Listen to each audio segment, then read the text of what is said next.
Hey everybody, and welcome to another episode of Deckin Around. My name is Tyler. I'm Steve. And today we are so excited to have Kathleen on the show. If you don't know Casey, check out her Instagram at Kathleen_. She has picked up magic during quarantine and has absolutely been blowing people's minds. Crazy. It's ridiculous. been really, I'm kind of jealous. Yeah, it's been really impressive. I have to say, I think one of the biggest things people have been noticing is just how quickly she's been picking up magic and how well done she's been doing with it. It's really been spectacular. So we are pumped to have her on the show today. I know both Steve and I are really excited to sit down and talk with her. But before we jump into it, guys, make sure to like the video and subscribe to the channel.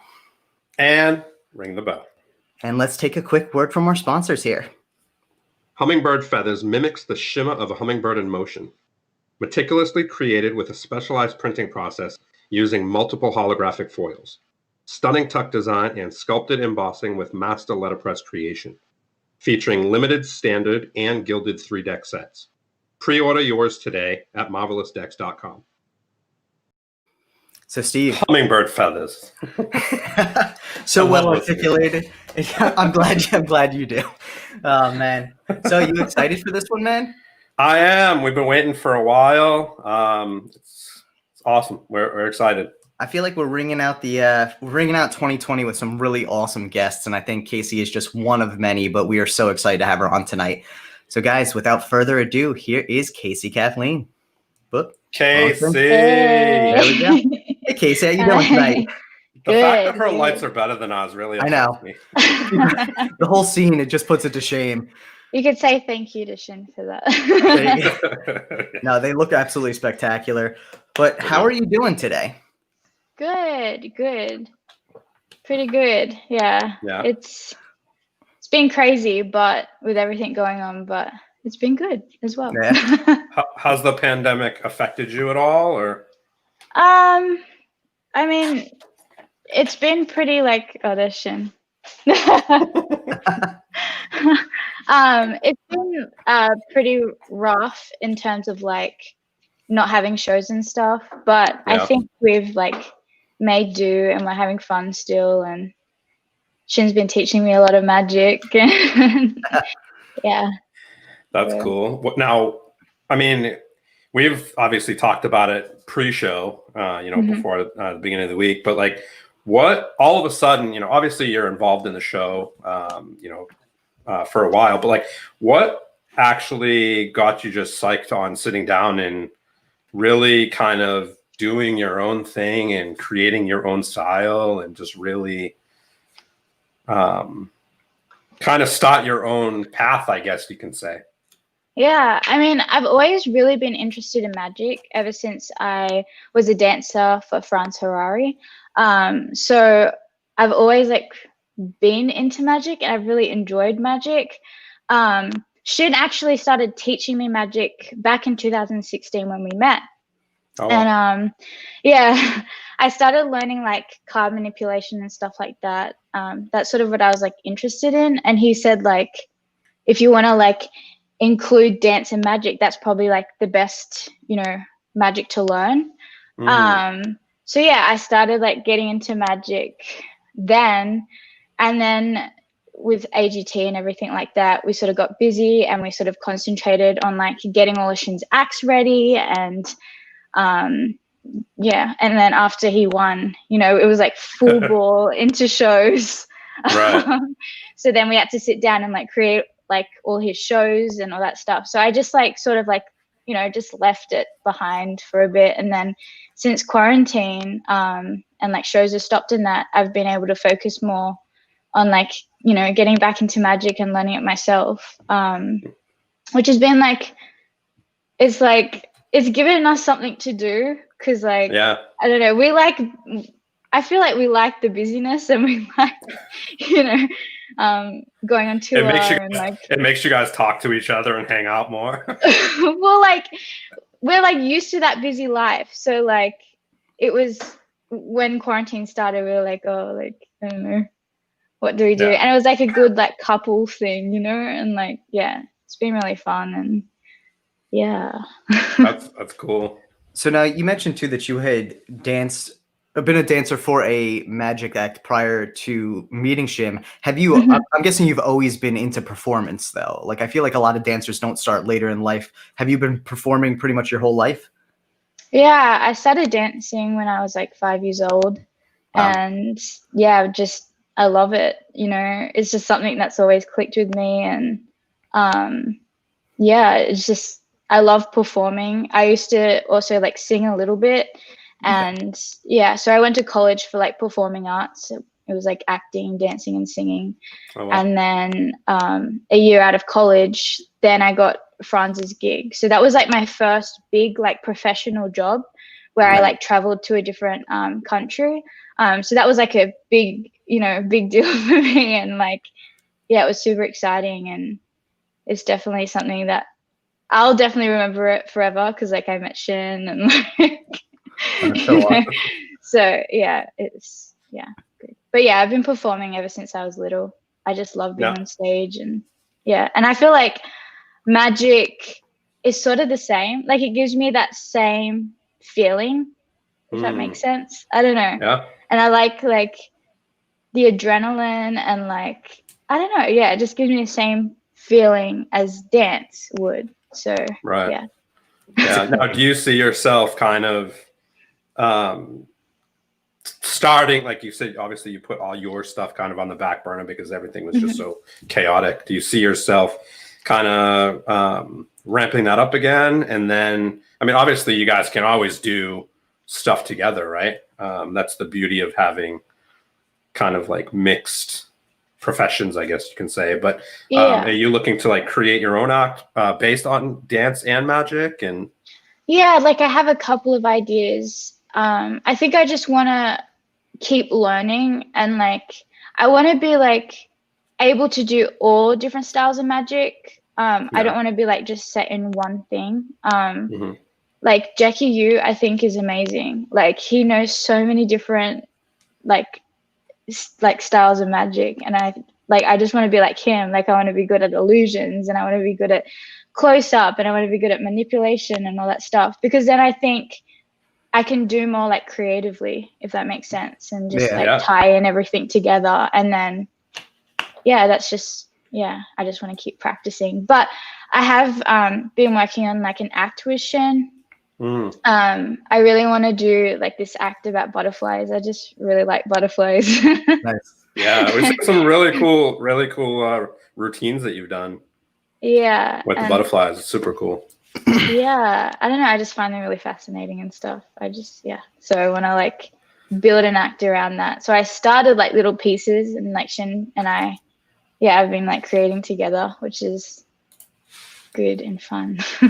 Because you always concentrate on like his stuff, so it's just nice to like, I don't know, have him do stuff for you. Well, not like that, but like, it's just it's different but the same, if that makes sense. Yeah, no, I mean, of course, for sure. I think creating with a loved one is always cool, whether it's for one or the other, right? It's definitely fun, especially when you have kind of the same passion, so to speak, performing, whether it's dancing or magic or whatever. It's performing and stage is that same feeling, I guess, that that you experience. So have you, so like you said, you're kind of working on this idea of an act with Shin around butterflies. Have you, what else have you kind of really spent quarantine doing? I mean, obviously that takes a lot of time, and it sounds like you're very productive in, your time that you've had to yourselves with quarantine. I like how he just like slides by the background. Like, it's like you'll probably see Shin a lot more, just walk back and forward. And then Nazi will come in and again. So there's definitely no. Like... and I say hello. You want to say hello? Say hello to everybody. Good boy. The dog is so cute. He really is adorable. I think he might honestly be the first dog we've had on the show. Oh, really? Yeah, I think so, right? But we had a while where we had a bunch of people whose like cats appeared, but then we haven't had pets in I don't know how long. So it's nice to see some animals in the show again. But yeah, and thank you for making it a dog. Steve's appreciative. We know But- you don't like cats. No, Everyone I'm not knows a cat Steve doesn't person like at cats. all. And I'm always outnumbered too. Everybody that's always in the chat is always about, let's see your cat. Let's see the cat. Let's see the cat. And I'm like, I don't want to see any cats.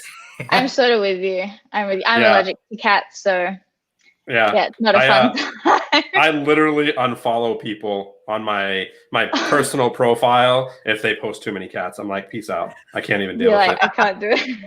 Can't deal with it. I feel myself getting like sniffly and all that just looking at cat pictures.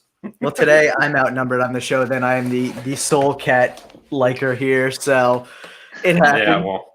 But so even obviously with Shin walking back and forth, like you guys seem to always be keeping active. And, you know, obviously this was one of the ways that you were able to keep active during the pandemic. But what other ways have you really been trying to stay active? I feel like so many people just took this opportunity to do nothing. And I think people who are creative, like that doesn't last very long. So you have to be doing something. Has that been like, has the learning magic and building the act been your primary focus? Yeah, I would say so. Yeah. I mean, like, I think it's been hard for everyone at the moment. And like, this has definitely helped me, like, mentally get through quarantine. I know, like, a lot of people, it has as well. So, like, I'm using this as my, like, to just, like, get through. And, like, I found a new love and passion for magic, and I don't think I'll ever like give it up. Like that's something that I want to keep doing. But yeah, it's just definitely helped me like get through the times at the moment, and like not being able to see my like family and stuff like back in Australia, and like it's just been pretty hard. So it's definitely helped me like forget about it and go into like a separate, like, I don't know, like a magic world. And like, it's definitely helped me, just, you know, get through some pretty rough times. So, Now, how has, I mean, I don't mean to dive into this so early, but how has it affected mental health? I mean, because I know a lot of people, you know, even myself included, I've never actually struggled with depression or anything. But when all this started to happen, I was kind of a little depressed, and I felt just stuck, I guess. You know, I'm a photographer, so nobody wanted pictures taken. You know, nobody was getting married. There was no events, no nothing. You know, so I think I just kind of fell in a funk. Tyler came in and swept everything away, and here we are doing Deckin around. But like, I think, you know, how has just really diving into magic more, and you know, has it helped with mental health? Did you struggle with mental health in the beginning? You know, what do you think? I think it's it's so hard to talk about because it's like something like that's current, you know what I mean? Like for sure. Like I definitely like it's like hard to talk about. You don't have to talk about anything you don't want to talk about, you know. I know it's not easy to, you know. You know, I think like creating, I think, is always, for me, creating and like losing myself into something else has sort of like helped me like keep distracted and not overthink things. It's I I feel really awkward talking about it because it's like current and like I'm going through a lot of personal stuff. So no, we definitely don't have to talk about it. It's interesting because, like I said, you know, I feel that in our community we don't talk about it. It's not talked about a lot, you know. And I don't know about some people, but I notice when people are struggling because they're writing about it, or you see them commenting certain ways, or you know, maybe they're one way 8 months ago, and then all of a sudden now they're just a totally different person. I just think a lot of people right now are really struggling. And it's everyone. Like and like I try to use my platform to like help others, because like I try to post like inspirational quotes or something that like I see may help someone like get through something, like especially like I feel some of the quotes that I post like connect with me, and I'm like, well, if it connects with me, then I know it's going to connect with, you know, someone else. Right. So yeah, I try to like post stuff because everyone's struggling right now, you know, everyone's going through their own little situations, and I just want to help, you know, all those people out there that are, you know, not feeling so good about the current times and stuff like that. So yeah. I mean, it's crazy times, 2020. I know a lot of people, if cool, not it's everybody, been rough. everybody's like, is it 2021 yet? Like, I know, right? We're getting so close. Like, just yeah, keep on going. we're getting there. We just got to help each other through it. And Exactly. Yeah. Yeah, and hopefully, I mean, I wish it was going to be like a light switch where all of a sudden 2021 would be, you know, bright and shiny and everyone would be happy. But I think hopefully at that point we've come, I don't want to say come to terms, but we've gotten comfortable with the idea of what the world looks like for the time being. And it's definitely going to be an interesting 2021. I think, honestly, if anything, January might even be harder for a lot of people because I think so many people are riding on the fact that like, oh, well, it's a new year, it's a new everything. And if it doesn't have that major impact, there might be a lot of people who are actually even feeling it more. So, right. Yeah. Definitely. But, well, and I think even for you, it must have been interesting to go from performing regularly to all of a sudden not being able to leave the house and then being stuck inside and then having to kind of come back to whatever this new normal we're in now is, where you can go outside, but there's a mask and there's some performance and this and that. Yeah. So I'm sure it's been interesting for sure. Definitely. Yeah, definitely. Like when it first started happening, like the pandemic and stuff, it was sort of nice to like have a break because like Shin and I have been flat out for the last like over 2 years now. I can't even remember when AGT was, but ever since AGT we were just like flat out. We were doing touring shows, we were doing like Las Vegas shows, and then we're doing like private gigs, and we're just touring like everywhere, traveling everywhere. And as much as I love traveling and seeing new places, like sometimes you just want to like sit down, relax, just breathe everything in and like, you know, just, you know, relax for a second. So it was like at the start of quarantine, it was like nice, you know, like just to like take a deep breath and figure out everything. And like Shin and I started talking about like what he wants to do with the Las Vegas show and like what he wants to do with the touring shows, because when we came out of AGT, it was so rushed and like he didn't get to do everything he sort of like wanted to do in a show. So we definitely like had more time to like, you know, think about that, which is good. Now at this point, it's like, I don't know, you know, it's like getting to that point, I guess, where it's just like, because we try to stay in as much as we can. We don't want to go out, like, we don't want to risk it, and we want to like make sure that like our friends and family are safe and that we're not spreading it to other people, you know what I mean? So we're doing our part by like staying in and just like, well, this shouldn't get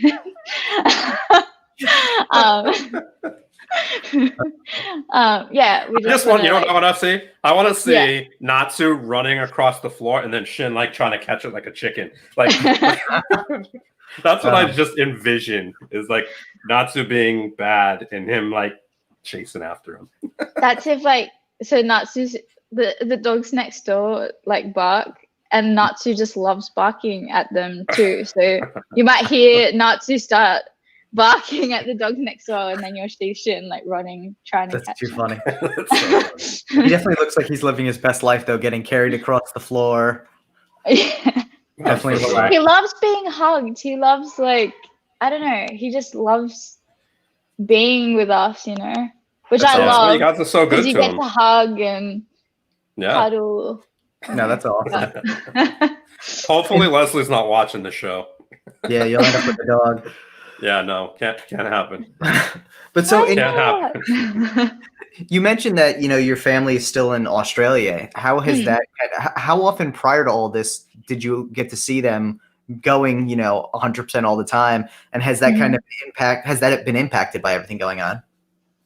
Yeah, so last year was a really good year because I got to see them like 3 times. Oh, nice. So I wanted to go back to obviously see my family, but my wedding dress was made in Australia.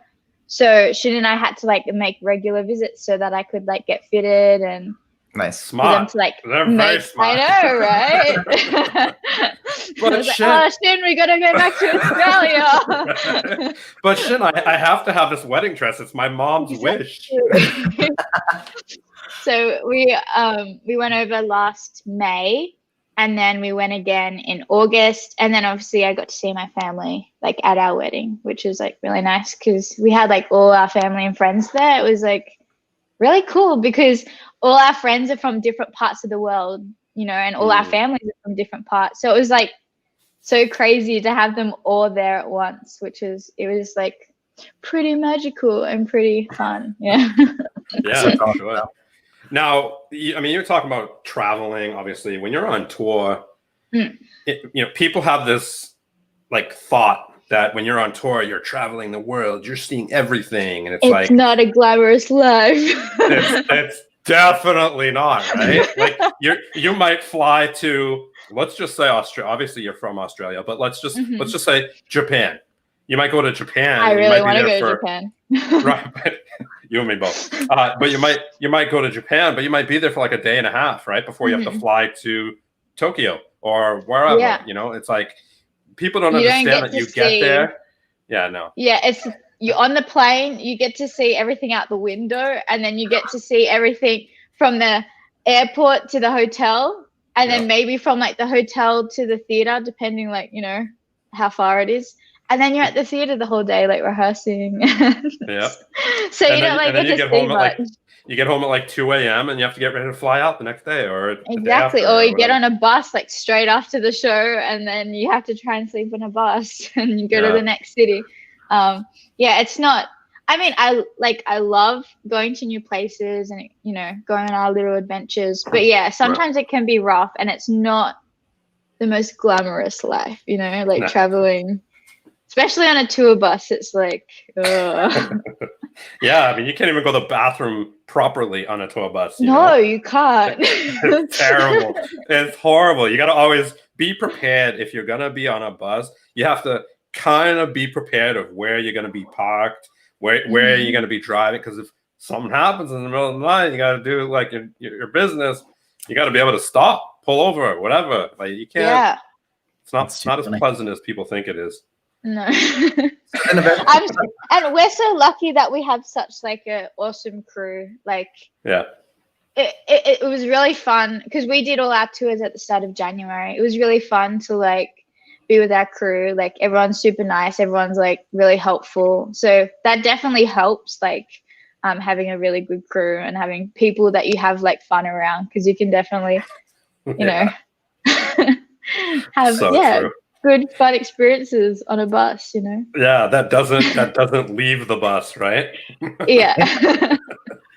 So now, of all the places you've been, what's one that you really want to go back to at this point, so you can actually see it properly? I don't know. That's a good question.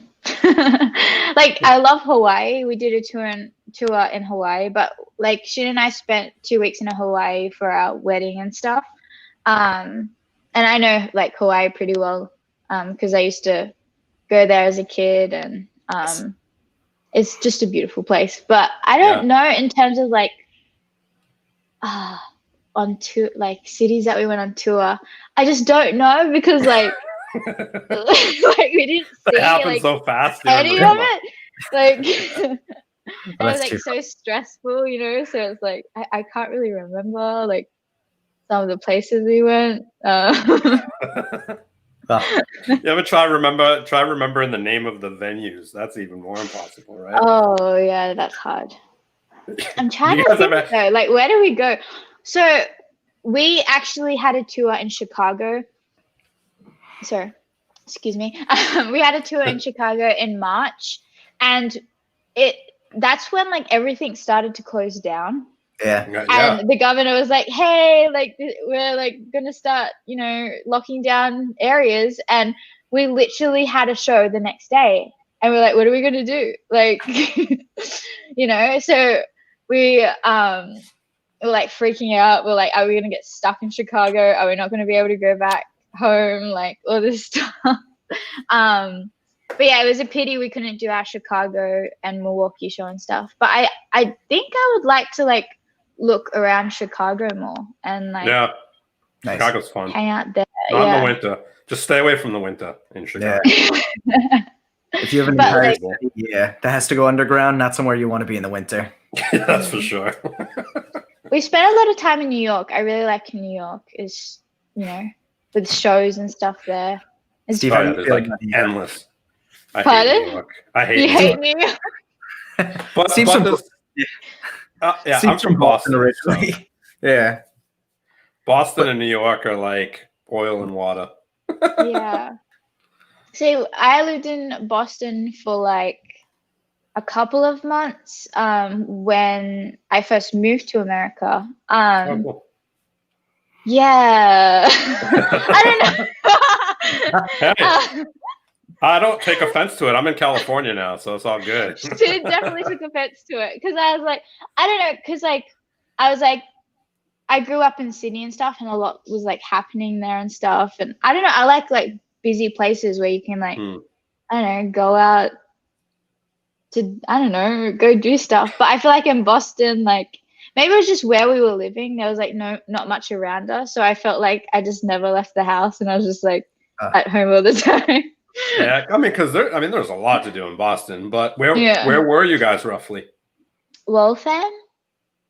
Oh, that's not Boston. That's why. You're in Waltham. There's like nothing in Waltham. That's why. Yeah, I was just like, what do I do? I mean, we went into the city like a couple times. Like I went and did like a bar class in the city and stuff. Nice. Yeah, that's the only thing that I did in Boston was just go to bar class. But you didn't go to like Faneuil Hall. You didn't like go to the theater district. Nothing. No. Oh well, no wonder why you hated it. You didn't really experience Boston. Well, I said to Shin like, what do you do in Boston? Like, what type of things does he do? What do you do? He's like, oh, I just like stay at home and chill with my friends. I was like, oh, okay. Oh man, we need to have a little chat. Yeah, if you ever end up back in Boston, definitely talk to Steve ahead of time. He'll tell you where to hang out. Yeah, I'll tell you where you guys need to go. I like fall in Boston. It's really beautiful. Yep, the leaves. Yeah. There's the leaves in Western Massachusetts. You can't beat it. Yeah, it's beautiful. Best in the country for sure. Yeah. Yeah, I just like, I don't know. I prefer New York because it's like you can go to like shows and it's just better all around. Get good food. Yeah, it definitely has way better food than Boston, and obviously more show. There's more going on there for sure. No doubt about it. I'm not trying to be mean to all the Boston people, by the way. I'm sorry if I upset you. We equally love Boston and New York. There's just more entertainment in New York on a regular basis. Yeah. I can totally admit it. Hey, I'm totally okay with saying that New York, there's way more to do in New York. Food is way better. That's one thing I hate about Boston is the food there is like lacking. You can find pockets of good stuff like Italian food. Some of the best Italian food I've ever had is in Boston. Amazing Italian food. Obviously seafood. You have lobster. You have that's true. It's really clam good. chowder, which is like what Boston is known for. But I've never had clam chowder before, but Shin always has it. But you're doing fine. Yeah, you're not missing out. You're not missing out. Really? I'm like the worst. I'm the worst Bostonian. I don't watch the Bruins. I don't watch. Right? I'm actually up north. Oh. I'm near San Fran. Oh, really? Yep. Oh. Yeah, up north, it's way better. But you'll like LA better. You guys probably like LA. Yeah. Well, we lived in Pasadena, like in LA, for like a year, which is really nice. I really enjoyed it. It reminds me of home. Like it reminds me of back home in Australia. So I really liked LA. the weather and stuff like that. I think it's just the weather for me, honestly. Like, Yeah. it's so cold. Yeah. I mean, I'm not used to it. I'm not used to it. That's a big factor, though. I mean, if you're not used to the cold, it really is like crazy to get somewhere where it's like, oh, it's going to be 10 degrees outside today. Like, Yeah. that's terrible. It's freezing. We spent Christmas in New York a couple of years ago, and it was beautiful. Like around Christmas time in New York, it's just beautiful. Like it's like, I mean, they do it what right. you dream about, you know? Like when you're a kid, you're like. So I was like, yeah, it was so nice. It was definitely cold, but I was like, I'm having so much fun that I don't care. You know? Like, how many movies are based around Christmas in New York? A lot. Yeah. I mean, it's definitely a magical spot for Christmas. That's for sure. Yeah. So it's funny too because they just put up the tree a couple days ago in Rockefeller Center, and there's been like a ton of like negative press around it because the tree is definitely not what you would normally expect. It's like it looks like it has COVID. Like it's super scraggly, and so people are using it as like a metaphor for 2020, being like, this is the perfect end of the year, like a terrible Christmas tree at Rockefeller Center. That's funny. That's really that funny. is pretty funny. We're gonna have to look it up. Yeah. But like, this is 2020.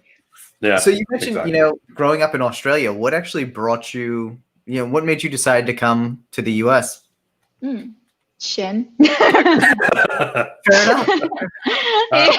Makes sense. Yeah. Love makes you do weird things. Yeah. Also, like, I guess there's a lot of like entertainment opportunities in America and stuff like that. So that as well. But yeah, the whole reason why I moved to America was for Shin, and Nice. And so well, we're glad to have you. And you two actually met in Macau, right? Yes. All right. Met in Macau.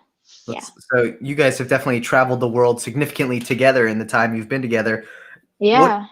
And you mentioned that coming out of school, you had found the opportunity to go to Macau. What was that like transitioning from like Australia to Macau? Then it was definitely, like the two like gambling like hubs, you know. It's crazy. It was definitely like scary. It was really scary because I had never, like, you know, I grew up in Sydney. I was always in Sydney. Like, I didn't go anywhere else. Like, it was definitely like a really scary experience to move like out of home and move to a different country like you don't really know much about. And it was exciting but scary. Like, I was super excited because I was like, yes, this is my first like professional job. But yeah, it also came with just being super scared and like just the unknown, because you don't know. Like when you move to another country, like you don't really know much like how it is or anything. But like like my experience, and I know Shin's experience in Macau was just like so fun. It was definitely a fun time. Yeah. Now, how old were you when you actually left Australia? I was 21. Yeah, so I mean that's young, leaving your home. You know, I mean, I think that's a super vulnerable age, right? It's like right off to school, and you know, it's hard enough knowing that you have to go into the real world, and then all of a sudden you're moving to America, which, let's be honest, in the past few years hasn't been the most desirable place to live, right? It came with an interesting time.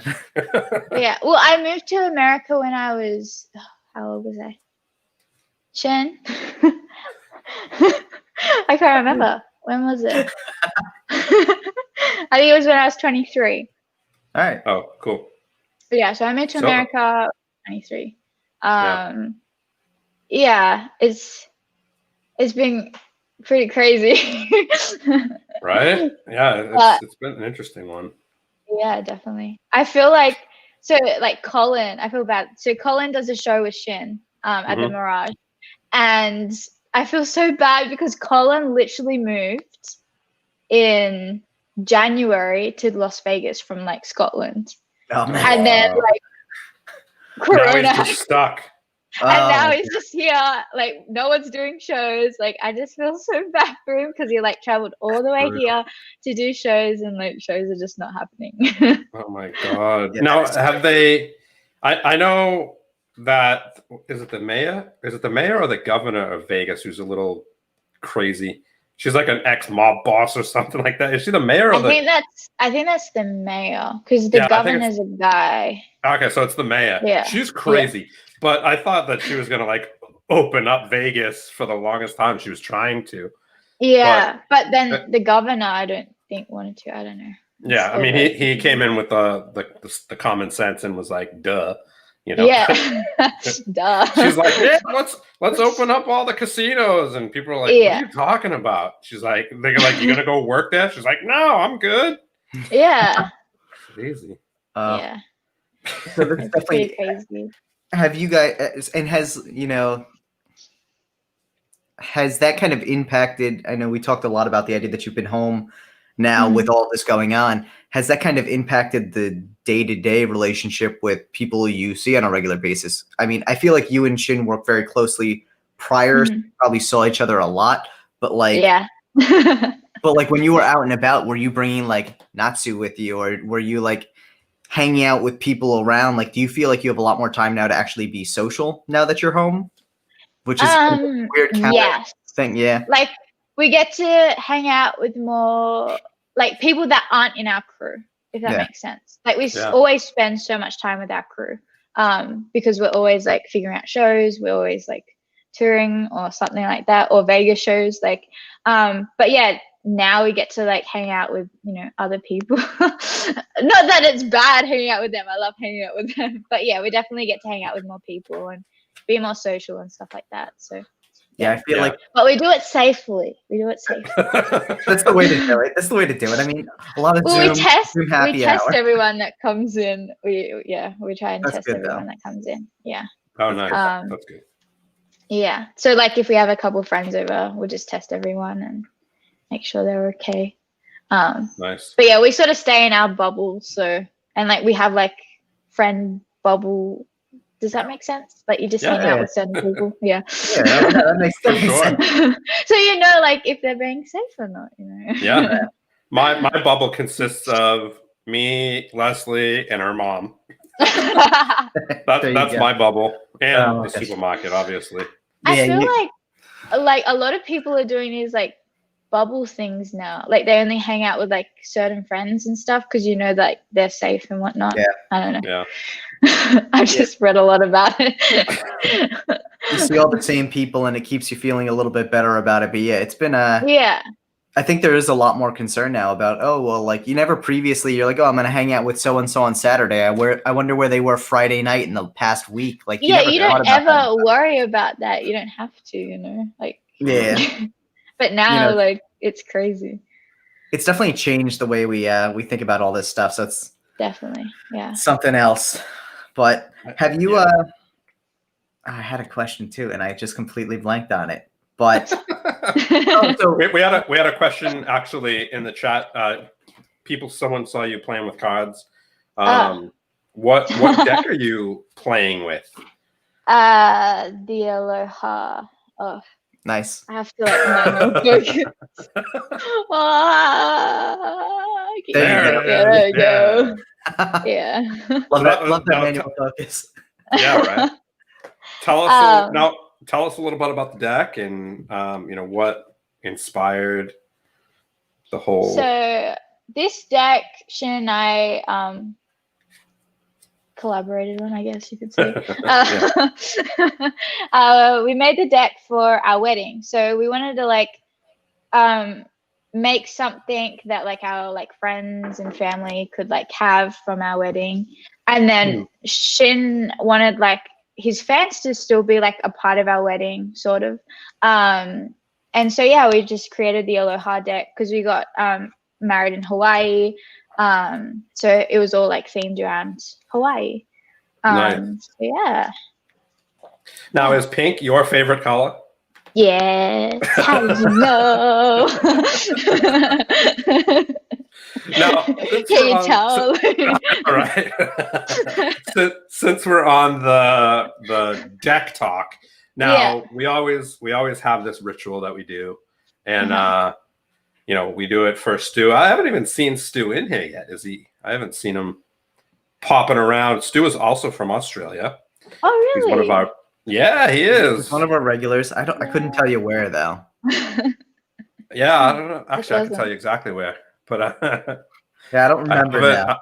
I haven't. I'm gonna look right now. So, so basically, what we do is, we kind of do a sniff for Stu, where people, our guests that we have on, kind of open up a deck and they sniff it and kind of see, give their tasting notes. Yeah. It's kind of like a wine tasting.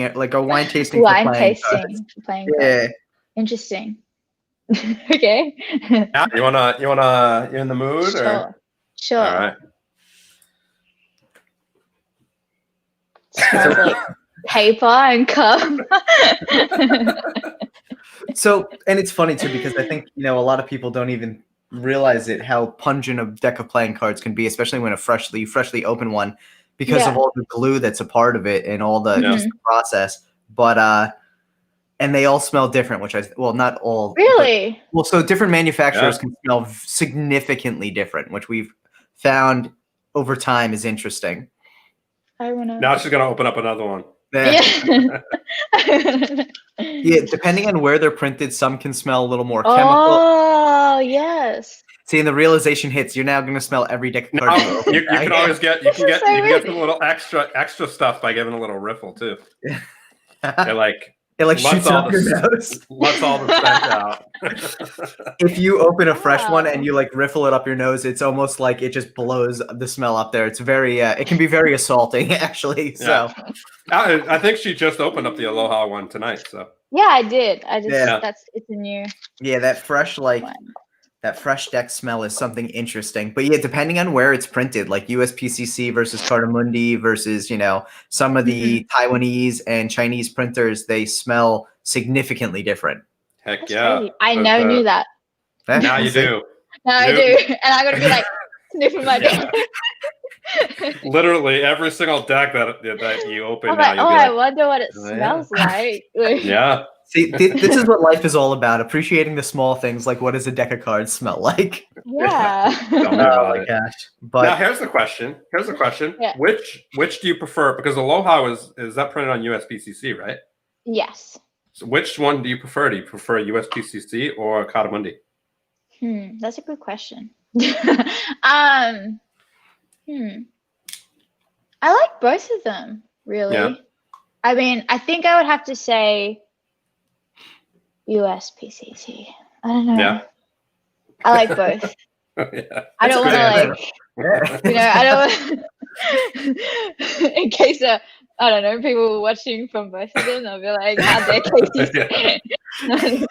I mean, technically they're the same company, so it doesn't matter, right? Yeah, you can't hurt anyone's feelings at this point. Cartamundi owns them all. They're the same. I feel like Cartamundi's really good at gold foil, foil decks. Oh yeah. The foil Shin's Regalia is printed with Cartamundi and it's beautiful and it's really good. I think the different companies are good at different things. So yeah. I think USPCC is really USPC is great at misaligning decks. They're great at it. I think they're great at no, I'm kidding. They're obviously have their stuff that they're great at.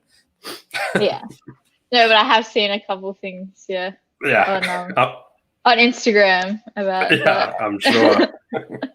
I like the ones that come in and they're totally cut in half. The cut is totally done.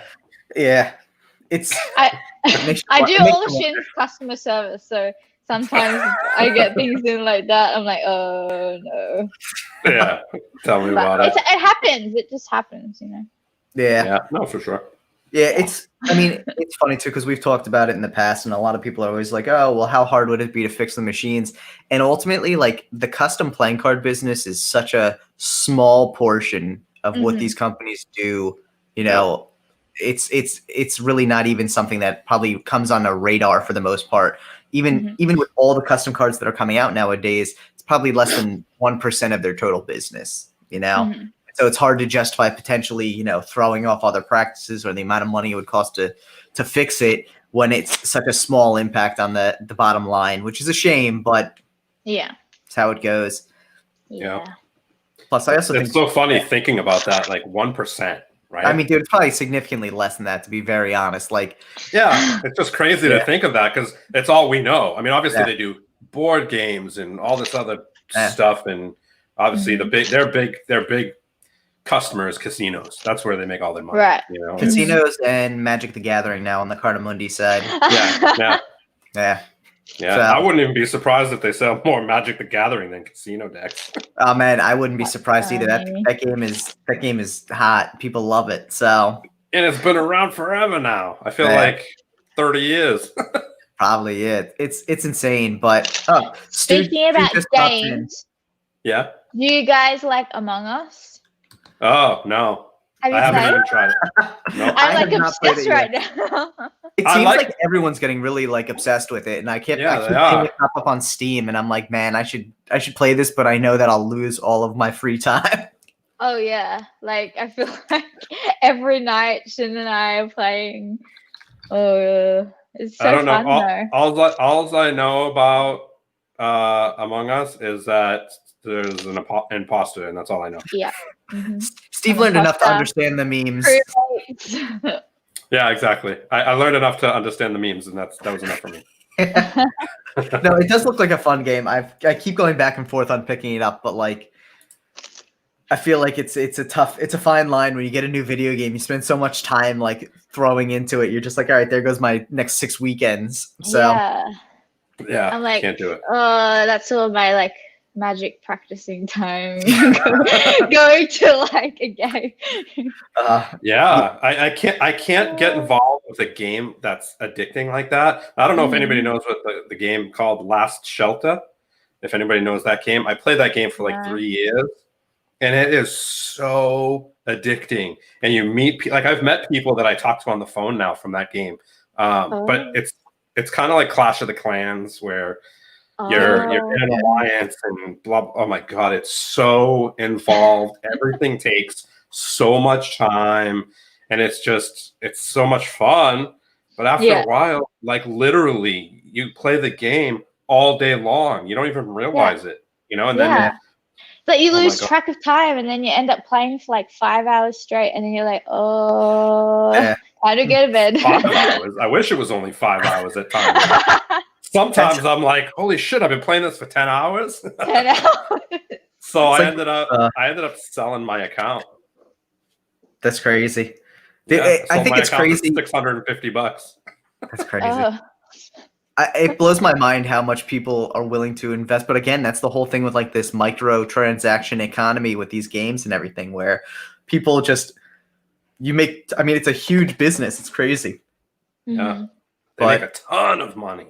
Yeah, ridiculous amounts of money, especially the ones that blow up really well. And I mean, you can see it even with Fortnite. Now that Apple pulled basically Fortnite off the store, there's so much lost revenue there. It's insane. Yeah. Now, can you buy stuff on Among Us? Yeah, I think you can buy outfits and stuff that your character wears, and little friends that follow you through the game. Really? Yeah.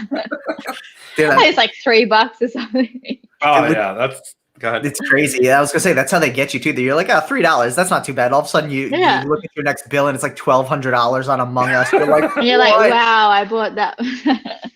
I have Louboutins for my Among Us character. And I think you can buy a version or something without ads. Okay. Right. I just sit and watch all the ads, and then that's get extra coins. All our friends are like, Casey, why are you taking so long? I'm like, I have to sit through this ad.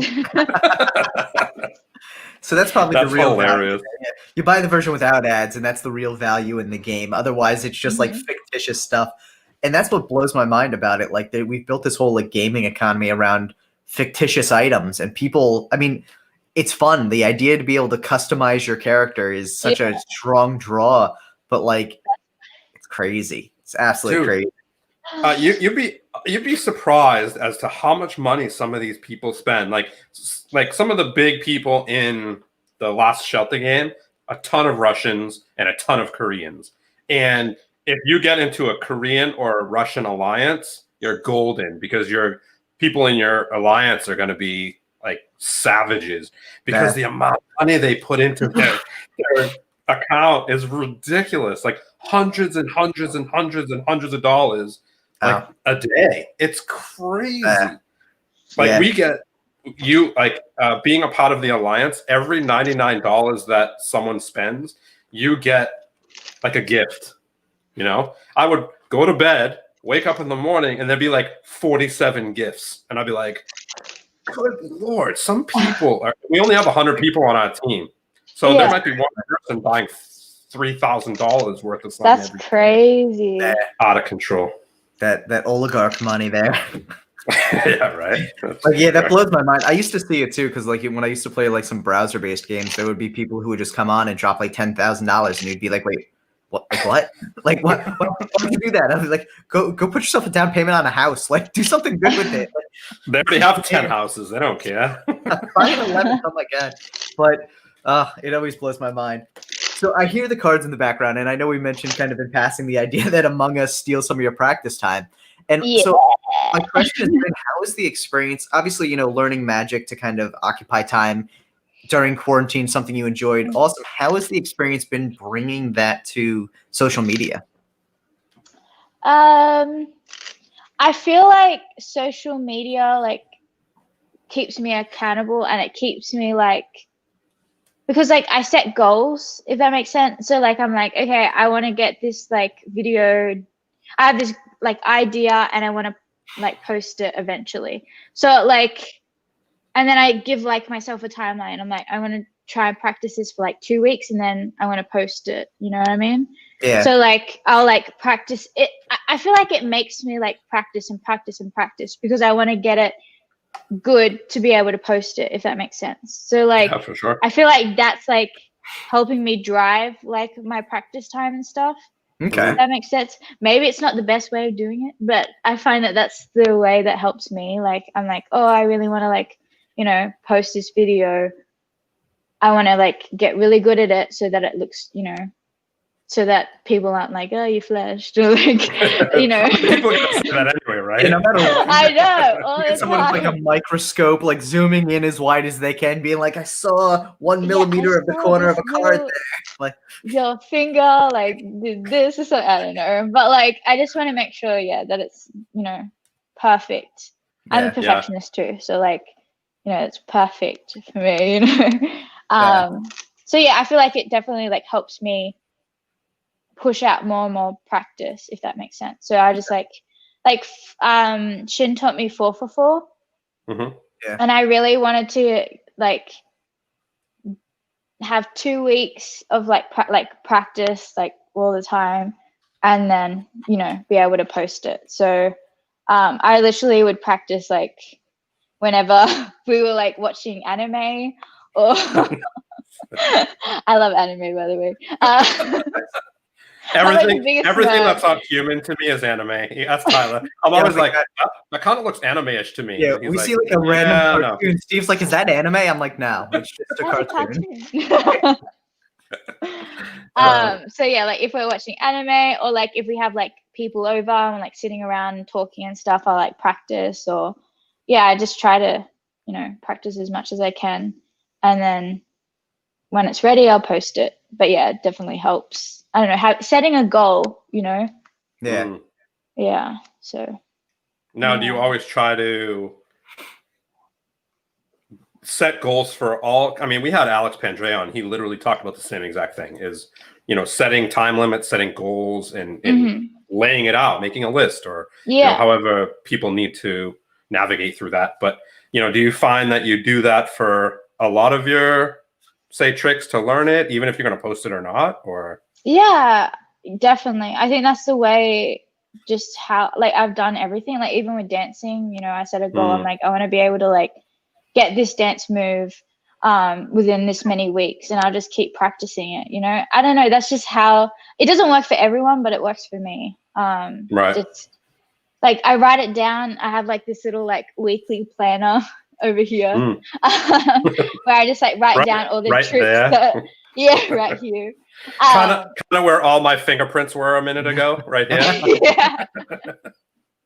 And it keeps me accountable, and like I just want to like make use of this time that I have now, because I know that when we go back to doing shows, it will be harder, obviously, for me to like practice magic. So I just want to try and learn as much as I can and be using like my time wisely, if that makes sense. Yeah, for sure. Yeah, because there's Natsu.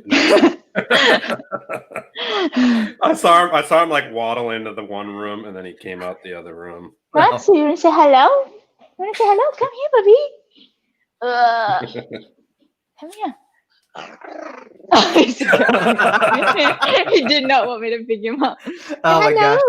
What up, homie? I feel like the past, like every time we've seen him before this, he's been so like friendly and like docile. Yeah, he wants to like sit with me. I think he just had dinner, I think. So this is his crazy time where he like runs around. That is too He's like, funny. I'm full, leave me alone. Oh yeah. No, that is too funny. So how long have you had Natsu? When did we get Natsu? Last year. See, like everything just sort of meshes together. Like when you're on tour and like you have shows and stuff, the time just goes so quickly. It's a blur. Yeah, I think we got Natsu last year, early January. Yeah, Shin. It was actually a birthday present. Shin. Like I've always wanted a dog, so yeah, Shin got Natsu for my birthday. Oh, nice. Nice. That is too cute. I think he felt bad.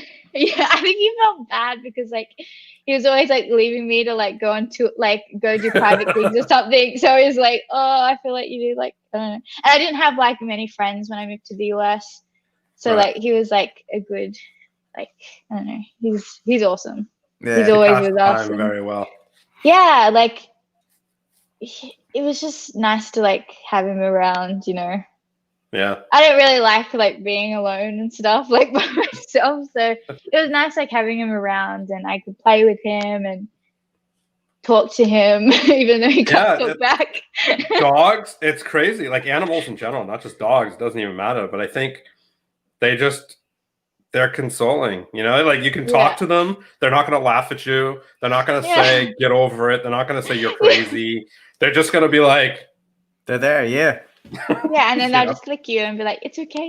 Yeah, exactly. They can sense when you're upset, they'll come and lay on your lap. It's so true. Like Natsu senses when we're sad, and like he knows when like Shin's upset or like Shin's angry, and like he'll like if Shin's like getting mad about something, because like if he gets mad with technology, because I think do too. He's cursed.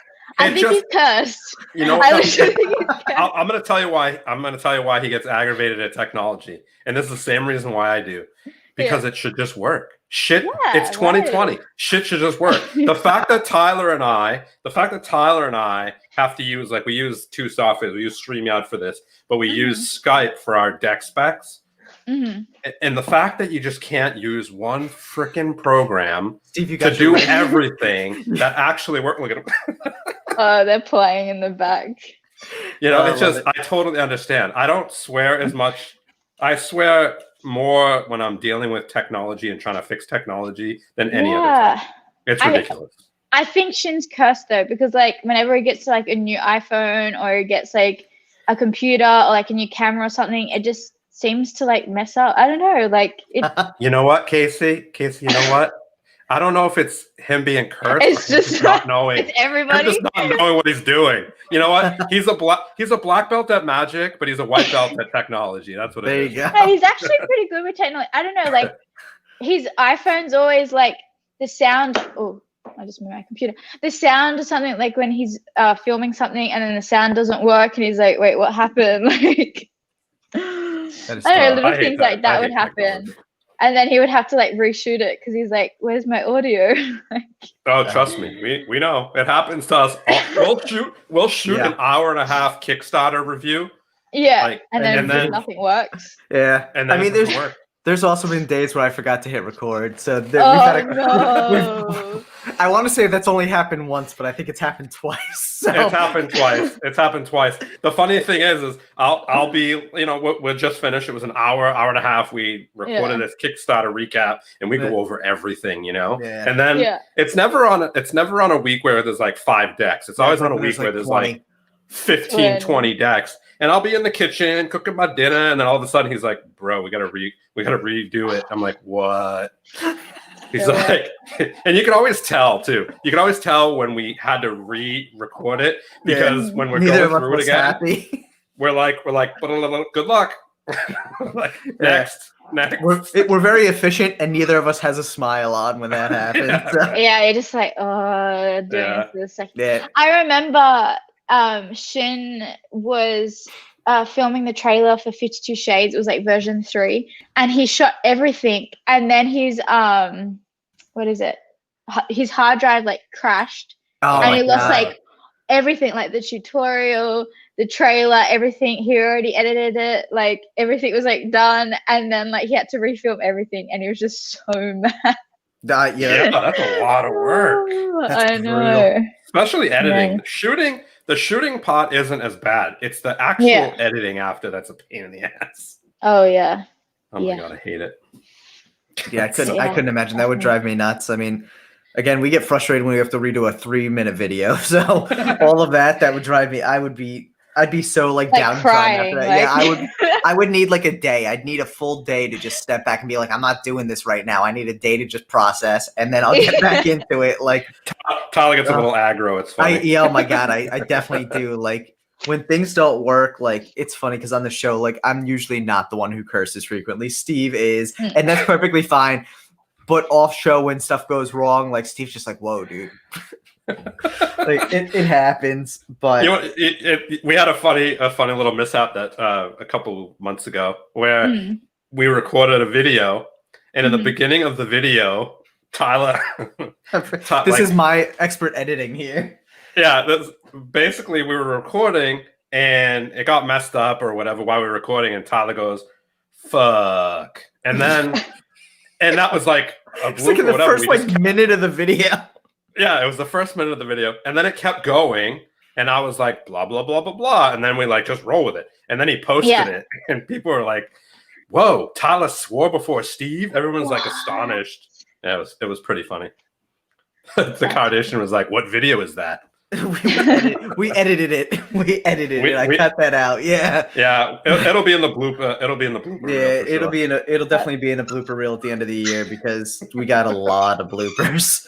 I mean, I think that's one of the funny things, being a creator in general. I think people see this final product all the time. And they're like, wow, that looks great. I don't think they realize how many takes and how many times it really takes to run through something to make it look the way you want it to. And sometimes even at the end of it, it doesn't look the way you want it to.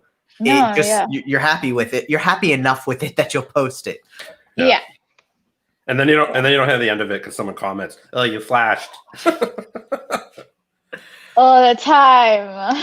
Have you run into people because there's trolls after trolls after trolls, obviously on social media. Have you had any issues with people just trolling and yes.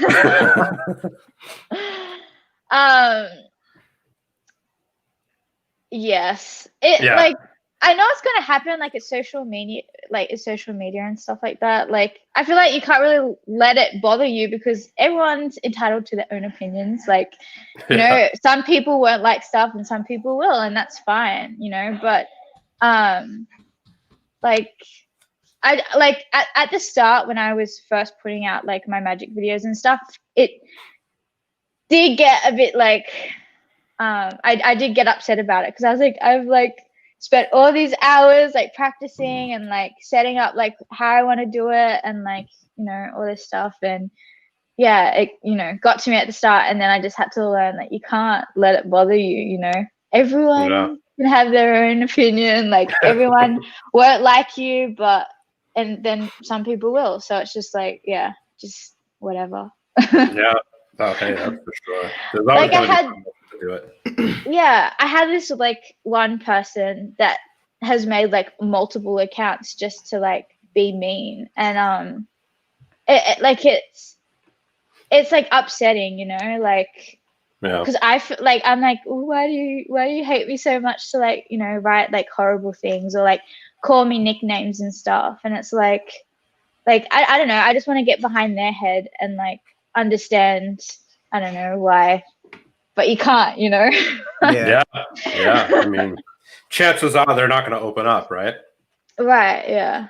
I mean, tried reaching out to them and stuff, but yeah. I mean, I always like kind of jot it down as they're struggling. They're struggling with something, whether it's mental health or they're just not well. They're, you know, they have demons or whatever it is, and I think that's why they're acting the way they do, right? Yeah, well, that's why I want to reach out to them. I want to like, you know, talk to them and see if, you know, they're okay. Because like I've seen these accounts like right on other people's page, and it's like it upsets me. Like I feel like I've gone to, like I think I've like pretty thick skin now, just because like all the comments I used to get when I like married Shin and stuff. It's just some of his fans, you know, being crazy, but you can expect that. Yeah. They're all mad that he's not single anymore.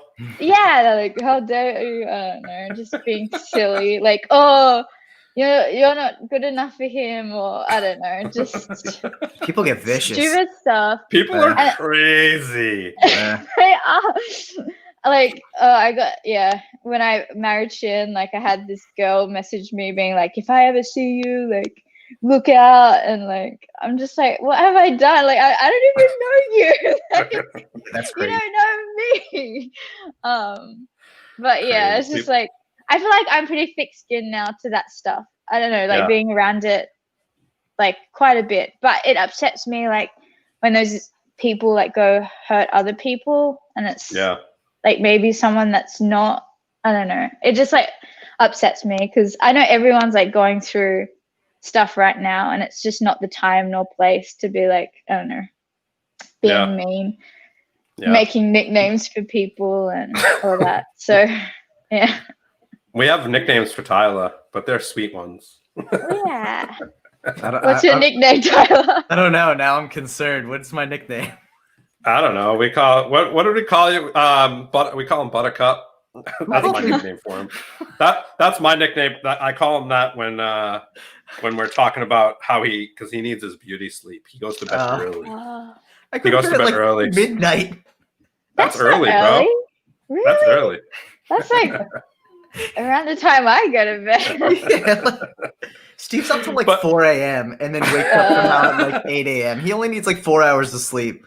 Oh my god. Well, see, like if I go to bed at 3 a.m., because sometimes Shannon and I go to bed at 3 a.m., we don't wake up till like 12 the next day. Oh, like yeah, that's what I do on Saturdays. Like Friday night, I'll stay up till like 2:30 watching TV. Then I go to bed and I wake up at like 11:30, and then Steve's already been up for like 2 hours. Oh, it's delightful, man. I can go to bed at 3 and I'd still wake up at like 8 o'clock. 8 a.m. That's crazy. Yeah. The only time I'm waking up at 8 a.m. is when I have to. Yeah. But every morning I wake up and there's a text from Tyler. Oh, sorry. Natsu's barking. That's all good. It's all good. Now, obviously Shin is probably an inspiration, I'm sure, but like who do you pull inspiration from with your magic or creating or anything like that? Do you have your kind of go-to accounts or people that you pull inspiration from? I really love, do you know Young Man Kim? No, he does like this awesome like glitter act. It's like beautiful. It's really amazing actually. Shin's posted him on his page once before. I don't know. I love everything that he does. It's just so elegant and beautiful. What's his name? Young Man Kim. Yeah, I just found him. We'll definitely link to his YouTube, we'll link him. Some of his videos in the bottom below. Yeah. His glitter act or sand act, whatever you want to call it. It's just beautiful. And then I really like Yoo Ho Jin. Like he was like one of the first people that sort of like inspired me. I don't know, because in Macau, they used to rotate magicians all the time. So we got to see a lot of magic, which was like great. And Yu Ho Jin was one of the people that performed there as well after Shin. And yeah, I just loved his acts, like so beautiful, like how he performs and everything. And I really wanted to, that's why I wanted to start like card manipulation, because I was like, I can like do dance and magic. Right. Yeah. With like card manip and stuff like that. So that was like, yeah, he was just one of my first people, I guess. That's cool. Now, I don't know. I just like, a lot of things like inspire me creatively. It doesn't even need to be like a person. It could be like like music or a movie, a TV show, or like anything really. Like, yeah. Yeah, no, that's for sure. I know a lot of people obviously get inspired by music, and a lot of card designs get inspired by objects or you know, patterns or whatever, for sure. Like that's how Shin creates as well, like just by listening to like music, and then that will like inspire him to create this whole like act, you know? Right. Yeah, it's just, I think I take a lot from that being a dancer. Yeah, so listening to music really helps. Or like the Mad at Disney thing that I created was just, yeah, listening to that song. How long did that take? How long did that take to create? Because that was a long piece. Yeah. Yeah. It took a longer time, like editing it, like putting it all, like, because it was like different clips, and then I had to like type to the music and stuff like that. It probably took me like 2 or 3 weeks to do everything, and I would like, I printed out all the lyrics and I just sat there listening to it, and then just like certain ideas like popped with like some of the lyrics and stuff like that. So yeah, I just jotted those down, and I made like little changes when I was editing it. Like when I pieced it together, I felt like I didn't have enough magic, or I had like a certain lyric that I thought that I would be able to like stretch the magic over that whole like thing. But then like I had to go back and like shoot more magic and stuff like that. So I like edited in like little pieces at the end. But yeah. Yeah. Wow. That's cool. Yeah. People don't realize how long it takes to do one video, you know? It takes it's crazy. That's why I hate editing. Yeah, I learned a lot of like editing because I just like, so Shin after AGT like was like, hey, do you mind like filming stuff and like editing it into vlogs? And like vlogs are so much easier than when you're like creating a piece to like music and stuff like that, you know what I mean? Like it's easier to edit together, just like talking and like stuff like that, and not like having it to be timed to music and stuff like that. So I had to like relearn things and all that, and yeah, but it was fun. Like I think I learned a lot doing that as well, because the reason why I wanted to create that was because I wanted to like learn how to build gimmicks and stuff, because Shin had taught me how to do like sleight of hand and stuff, and I wanted to concentrate now on like building my own gimmicks and stuff like that. So that was like my time to like learn how to build gimmicks and like learn how to like create different things like that. So yeah. Now, do you ever hold things to yourself and then, you know, show him, be like, oh, look what I created? Or is he pretty much involved in that process, or?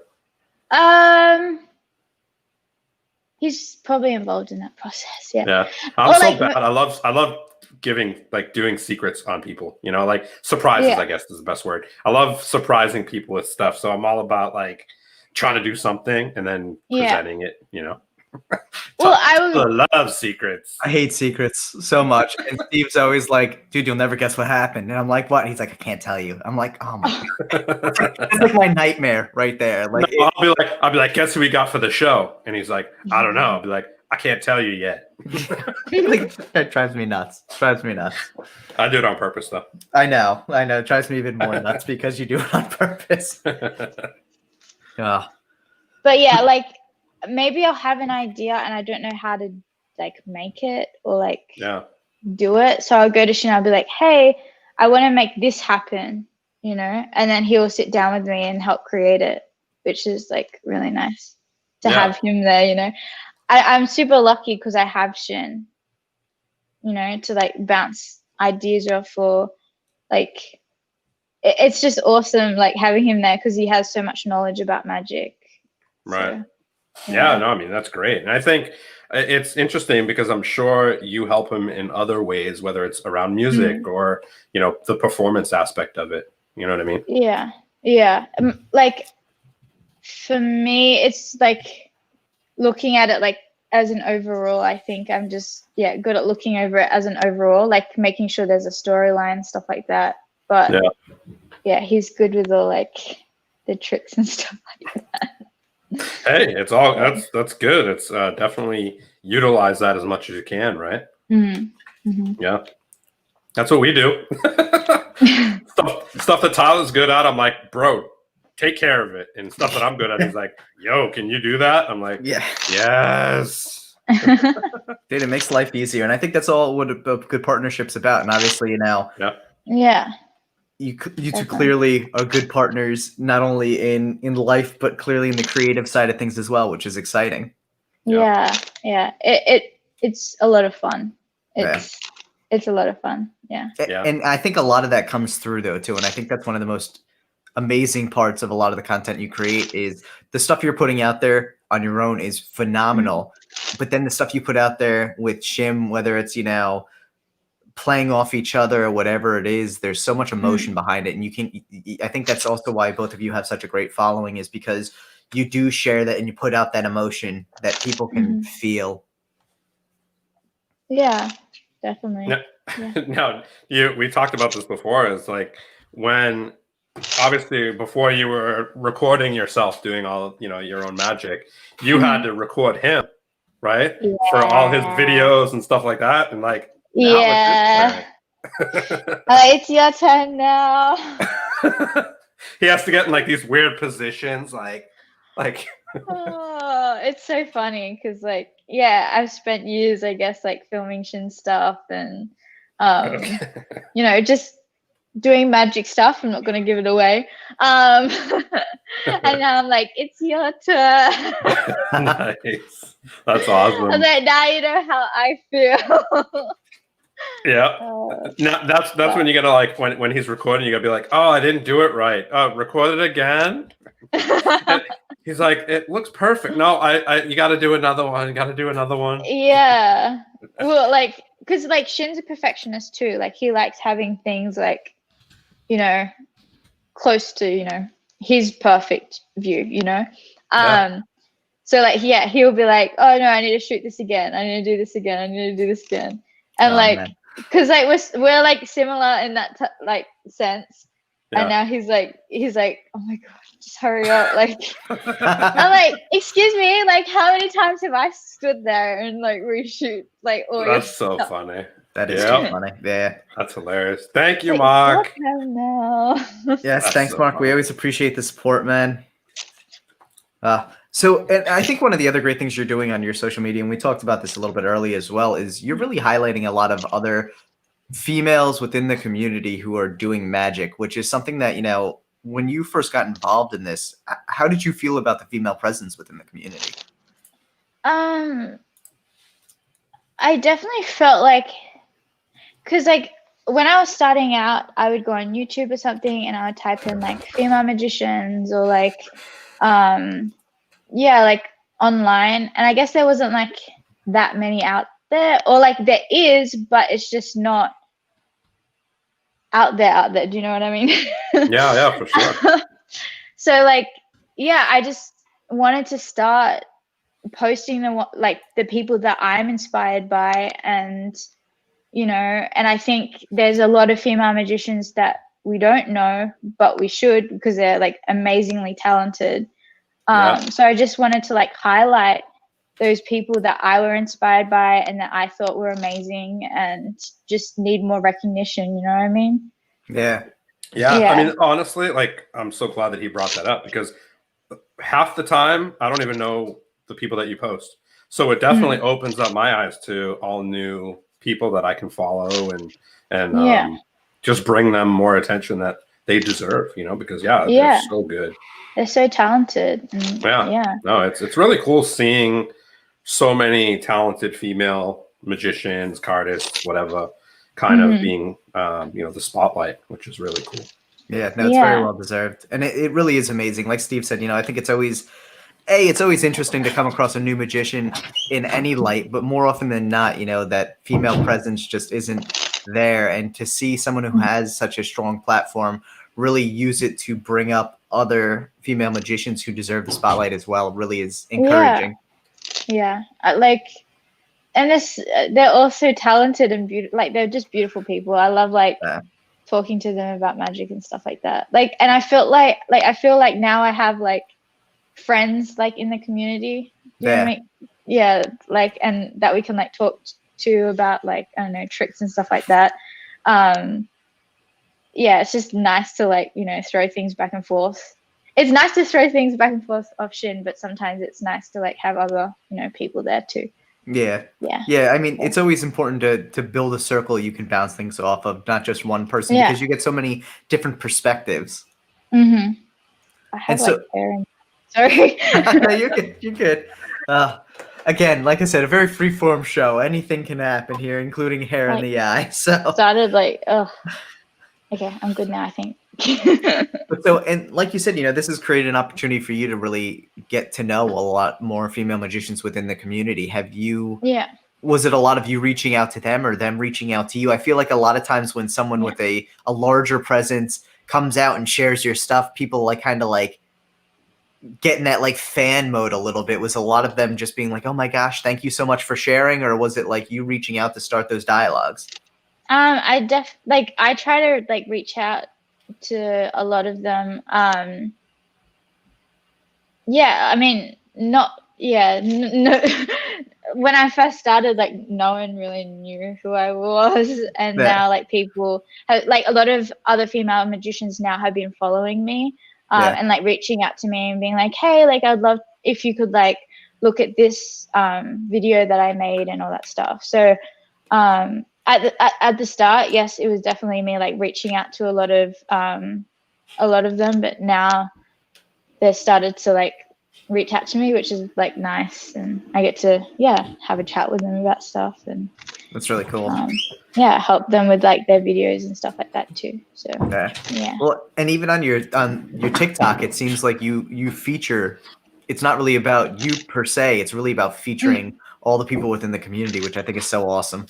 Yeah, I loved how Shin did that on his platform too. So like he posts a lot of like different magician stuff, and that sort of like inspired me, to like post them too. So I have to be grateful for Shin for that. I mean, I think that's cool it's humble of him to do that. It shows that, he's not all about the ego, and he's willing to share other people, on his platform. And I think that's cool. It does two things. It shows that he's watching other people, and it shows that he cares enough to give people, props when they deserve it.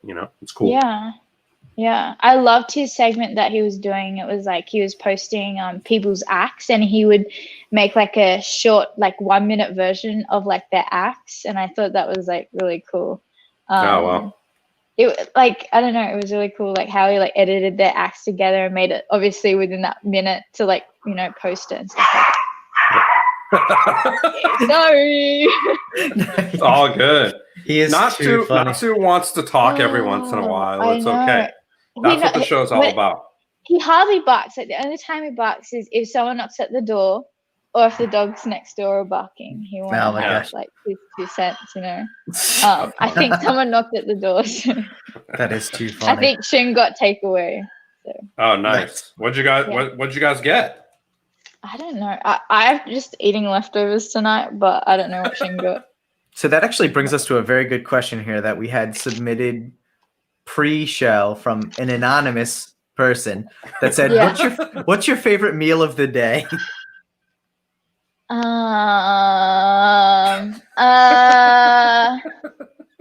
Probably breakfast. All right, this was 100% your husband who asked this, by the way.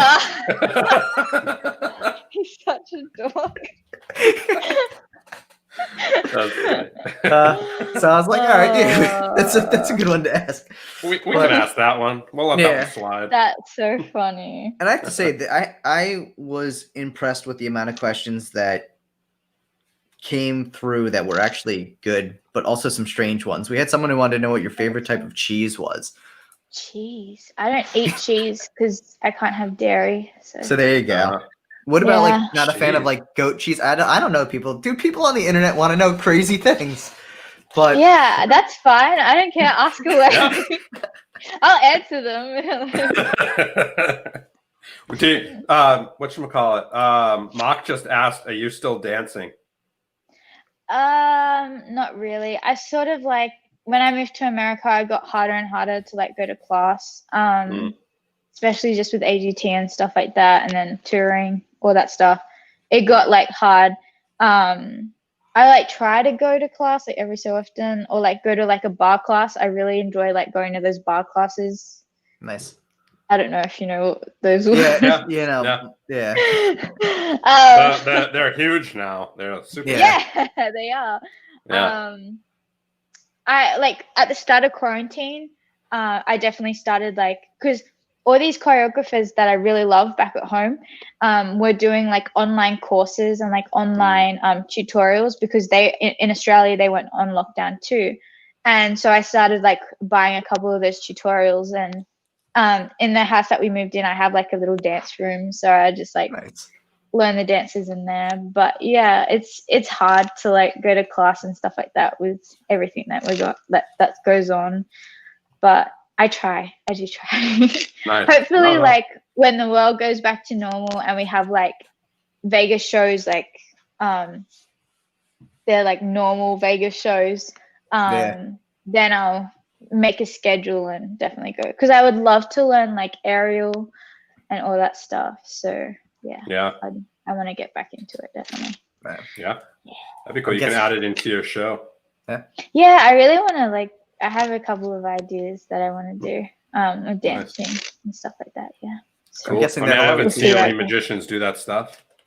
Oh, there was this Shin posted it on his channel. It was this girl that just did Penn and Teller, and she did this whole like with the chair act. Oh and she was dancing. I thought that was amazing because like I've never seen like dance like integrated with magic like that before, and I was just like, wow, that's what I want to do. I forgot about her. That's right. Yeah, she did do that. She was amazing. That was cool. Yeah, so different and cool. I love it. I love seeing new stuff like that, just that we're not used to seeing, and you know, it's just out of the ordinary. So cool. It was like modern dance and magic. Yeah, for sure. Stu said, tell Casey that I'm sorry to hear that she's from Sydney. Nobody's perfect. Ha ha ha ha. He's the one that's from Australia. Where is he from? Where are you from, Stu? I think I heard someone say the Gold Coast, but let's see. Oh yeah, that's beautiful. I gotta give him that. Yeah, the Gold Coast is beautiful. Yeah. oh yeah. Yes. Oh beautiful. Yeah, mate. Yeah. Every once in a while, we have like calls with Stu where Steve tries to have an Australian accent, and it's brutal but hilarious. I feel like I'm starting to lose my accent. I think I don't know. No, nice try. I feel like no. Okay. No. If you go home and they're like and they don't understand you, then he lives on the Gold Coast. But if you go home and they don't understand you, that's when you know you're losing your accent. Well, I don't want to go home though because, and then they're like, "Where's the accent gone?" Like, I think it's very hard to actually lose an accent, so I think you'll be all right. Yeah.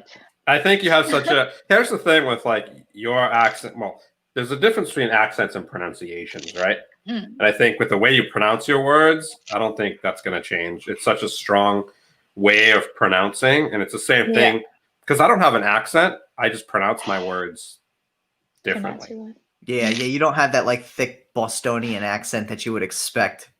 Oh, I mean, it always. I'm sure it comes out sometimes. It comes out way more when I go home and around my family again, you know? Yes, I definitely noticed that. And Shin actually pointed that out when we went to Australia last. He was like, oh, it's like you put it like back on or something, like when you go home. I'm like, oh, yeah. I never even noticed that. It just happens. That's how it works.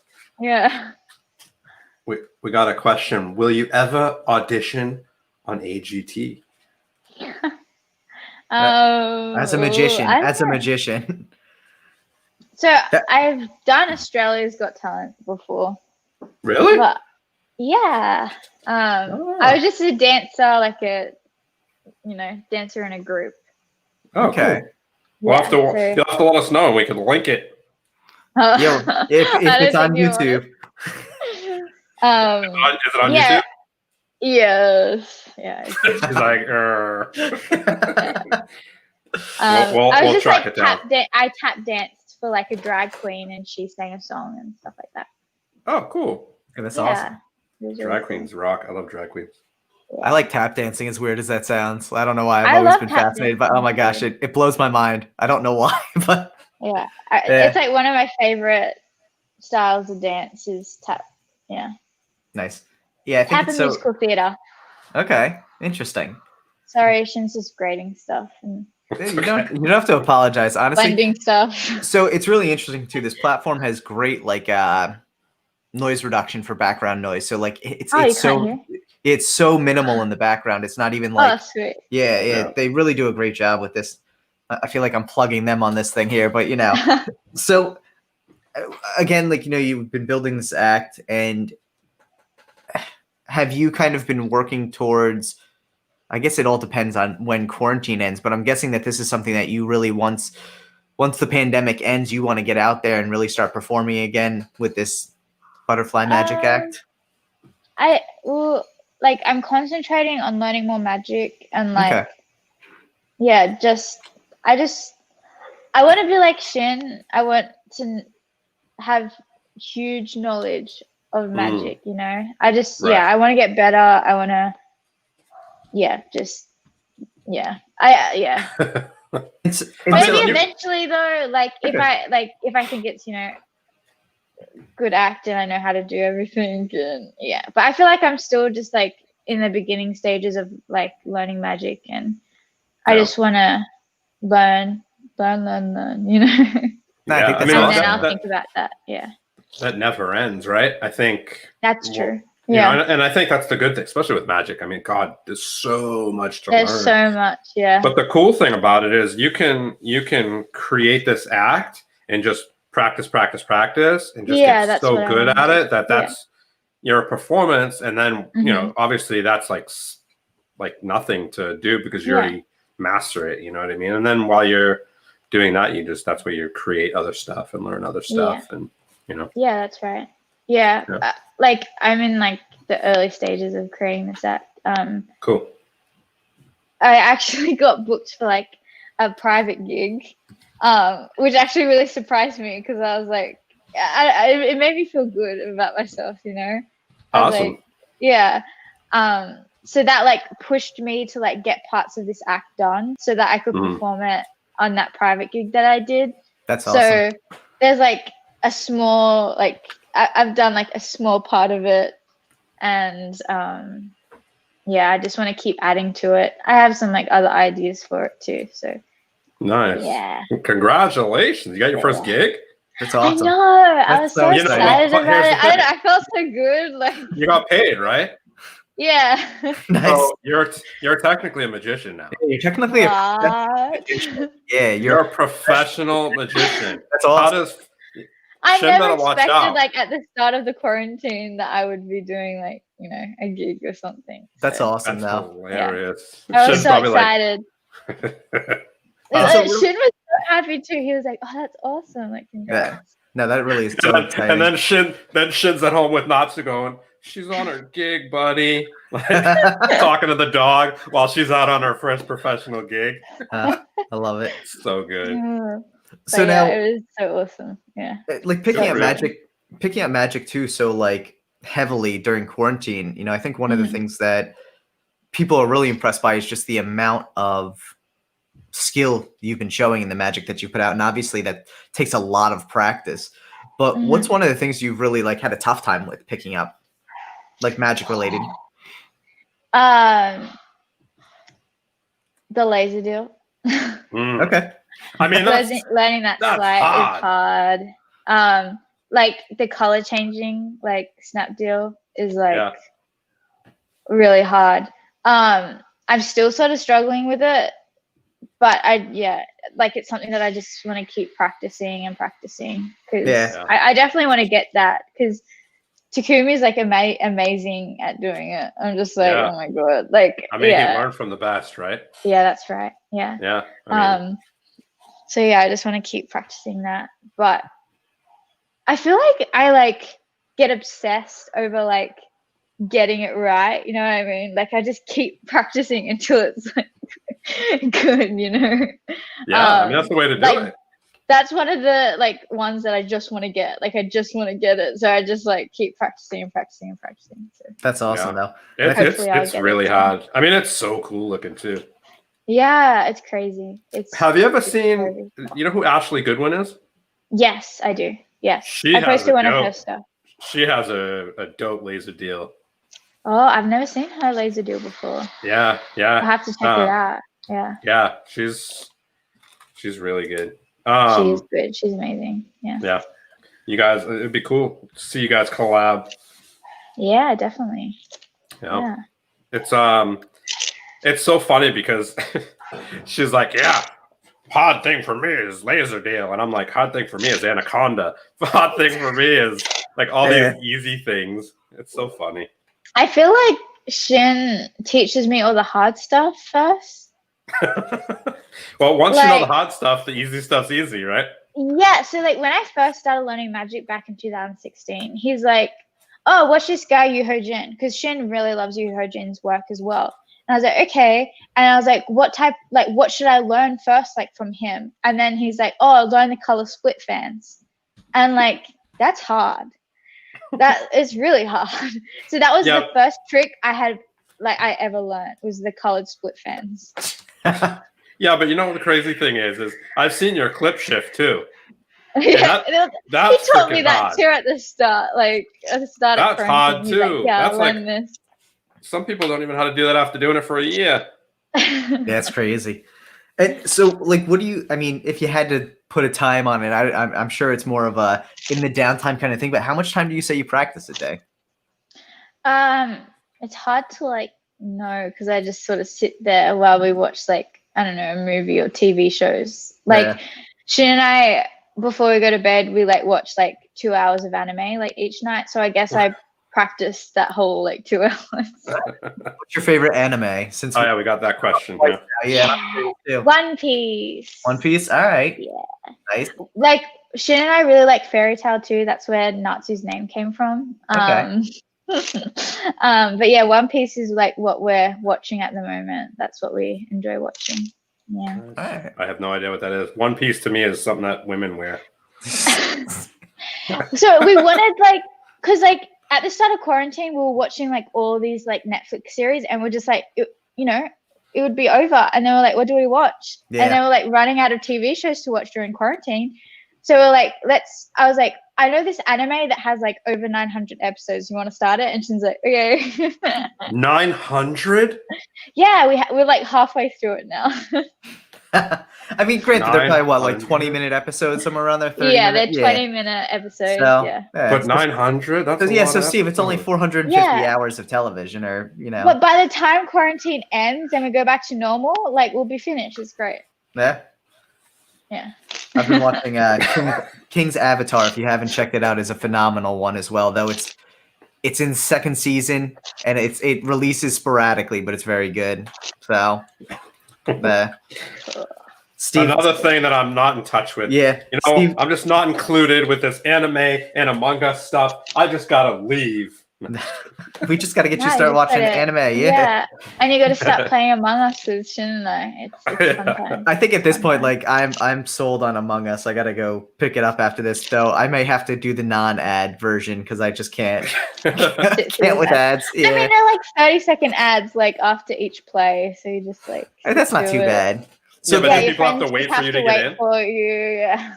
Yeah, I'd have to do the But like, no ad Shin thing. and I are like super cheap, so we won't pay for it. We'll just watch it. Well, as long as I wouldn't be the only one that is watching an ad, as long as like other people are too, then we all just meet in there after the ad. That's fine. But yeah, it's fine. yeah, I feel like I feel like you and Shin would just be like totally I don't even know anything about the game, so I don't even know if this is even real.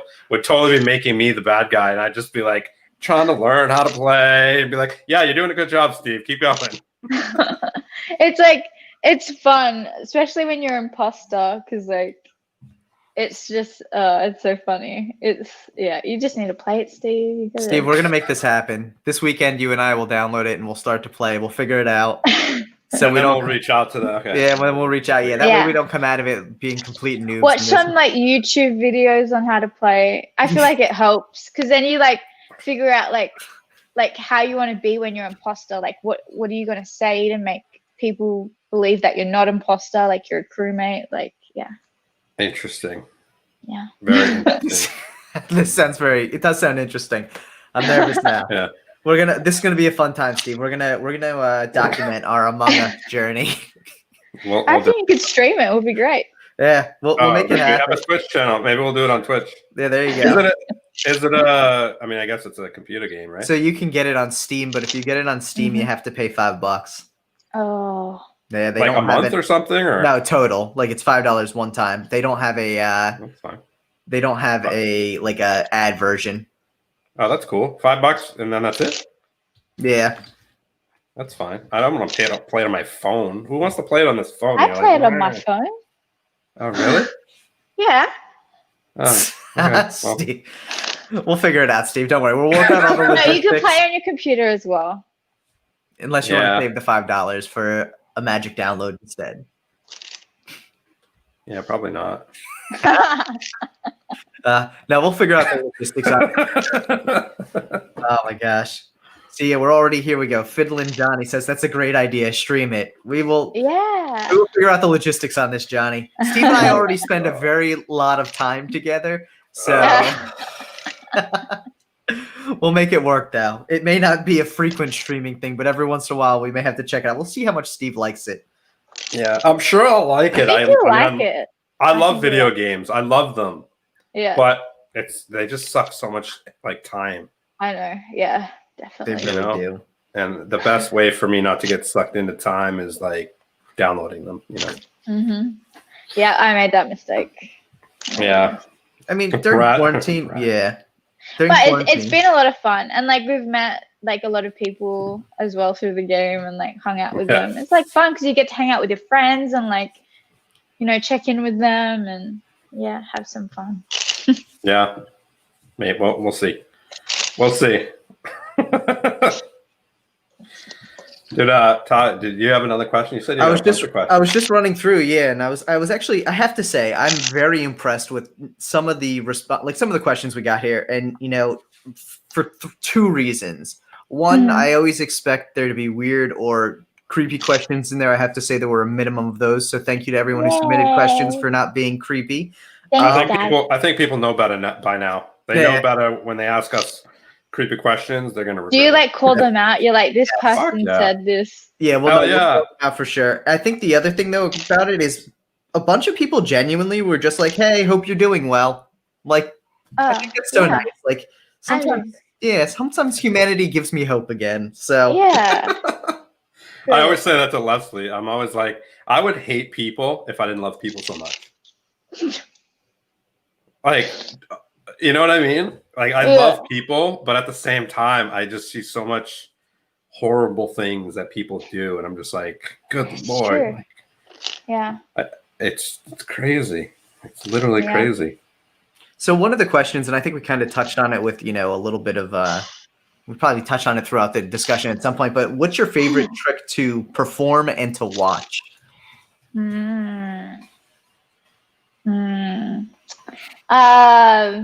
Tyler's snap change.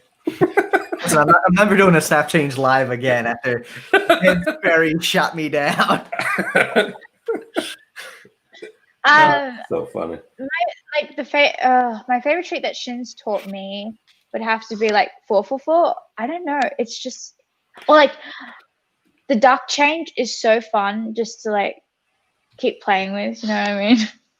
Like the noise is just so satisfying. Yeah. Yeah. Like, he did a video on that, didn't he? He did a video on that. I don't know. Maybe. Did he? I have no idea. Where it shoots out. Possibly, but I don't know. Watching someone perform something, I don't know. I don't know. All magic is like, yeah. So excites me. Do you find you still, like when you see someone perform magic, do you find that you still like are in awe of the performance, or do you now find that you're trying to like figure out how they did it and look at it in a more critical kind of way? I think I just look at it in a different way. Like it's still like I still get the experience of like, oh my god, do you know what I mean? But then like I have like I look at the act and I am impressed by like, let's say like Shin's like sleight of hand, for example, because I know how it like the sleights are done now. I have so much more like, wow. Does that make sense? Definitely, I think that makes sense. Yeah, like I'm just like, because I know how long it took, let's say, I'm just going to use Shin as an example. Like I know how long it took Shin to like practice all these sleights and stuff. Now I have like, I'm just like, I'm more impressed, if that makes sense.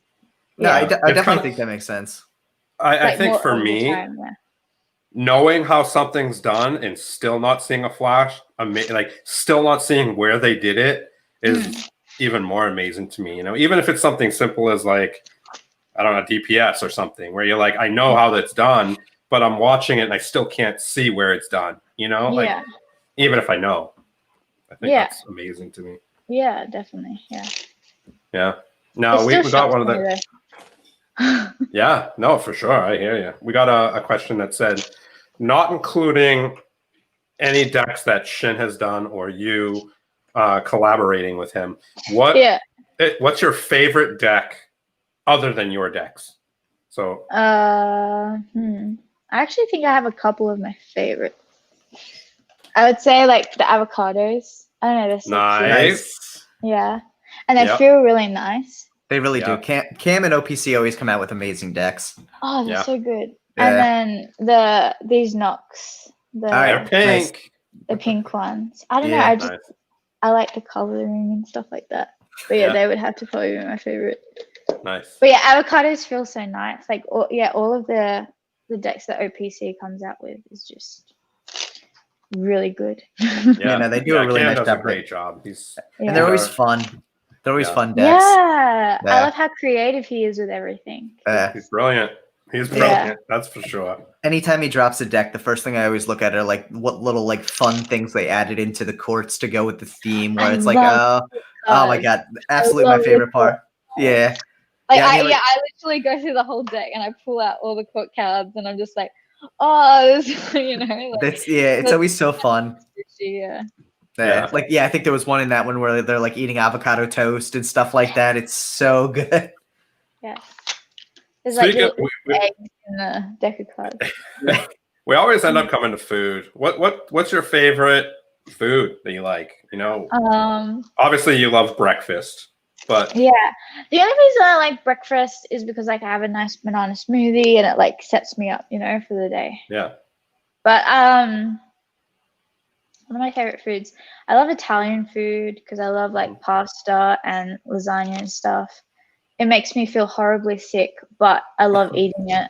And I'll still eat it, Yeah, no, hey, I hear you. There's those things that make us feel disgusting, but we still find ourselves eating them. We got to every once in a while. Yeah. Especially Tyler. Tyler's like the pro at that. I survive on like pizza and burritos. I love them both, but they're just so terrible for me. But yeah. quarantine has made me revert to like trash eating because why not? Yeah. Yeah, that's true. COVID-20. I feel like Shin and I actually have been eating healthier because like obviously because you're eating like takeaway food all the time Yeah. on tour, and then you're like, oh, I just want to have a home cooked meal, you know. So Shin and I have definitely learned how to cook during That's quarantine. awesome. Nice. Yeah. What do you guys cook mostly? Because you, like you said, you don't eat dairy, right? Yeah, I can't really eat gluten and dairy. It just makes me feel really sick. Yeah. What have we been cooking? Like we make like sometimes we make like healthy like lentil burritos and stuff, or like Shin has so much soup. He makes different types of soup all the time. Chicken soup. What else? He made some Russian soup. I don't know how to say it. Borscht. Yeah, that. Yeah. What else? Oh, we started making like Shin really likes like roti. Oh yeah. It's like a type of bread, and you mix it with curry and stuff. Indian bread. It's Malaysian. Oh really? Yeah. What else do we make? Oh, he makes like Hainan chicken rice. Oh nice. Yeah. Trying to think. We've been making a whole lot of different stuff. Like sang choy bao, you know, with little lettuce wraps. So good. Yeah, lots of different things. Do you guys like beef stew? Beef stew? Yeah. Not really. I don't really like soupy things, but Shin loves soupy things. Oh my god. I got this recipe this week from a client. I was shooting a winery this week. Yeah. And it was a holiday shoot. And oh my god. Steve sent me a picture. It looked good.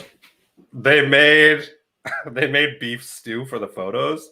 Yeah. And after I took the photos, obviously I ate the bowl. But it was so good. And I'm not a big beef stew person. I don't usually like red meat.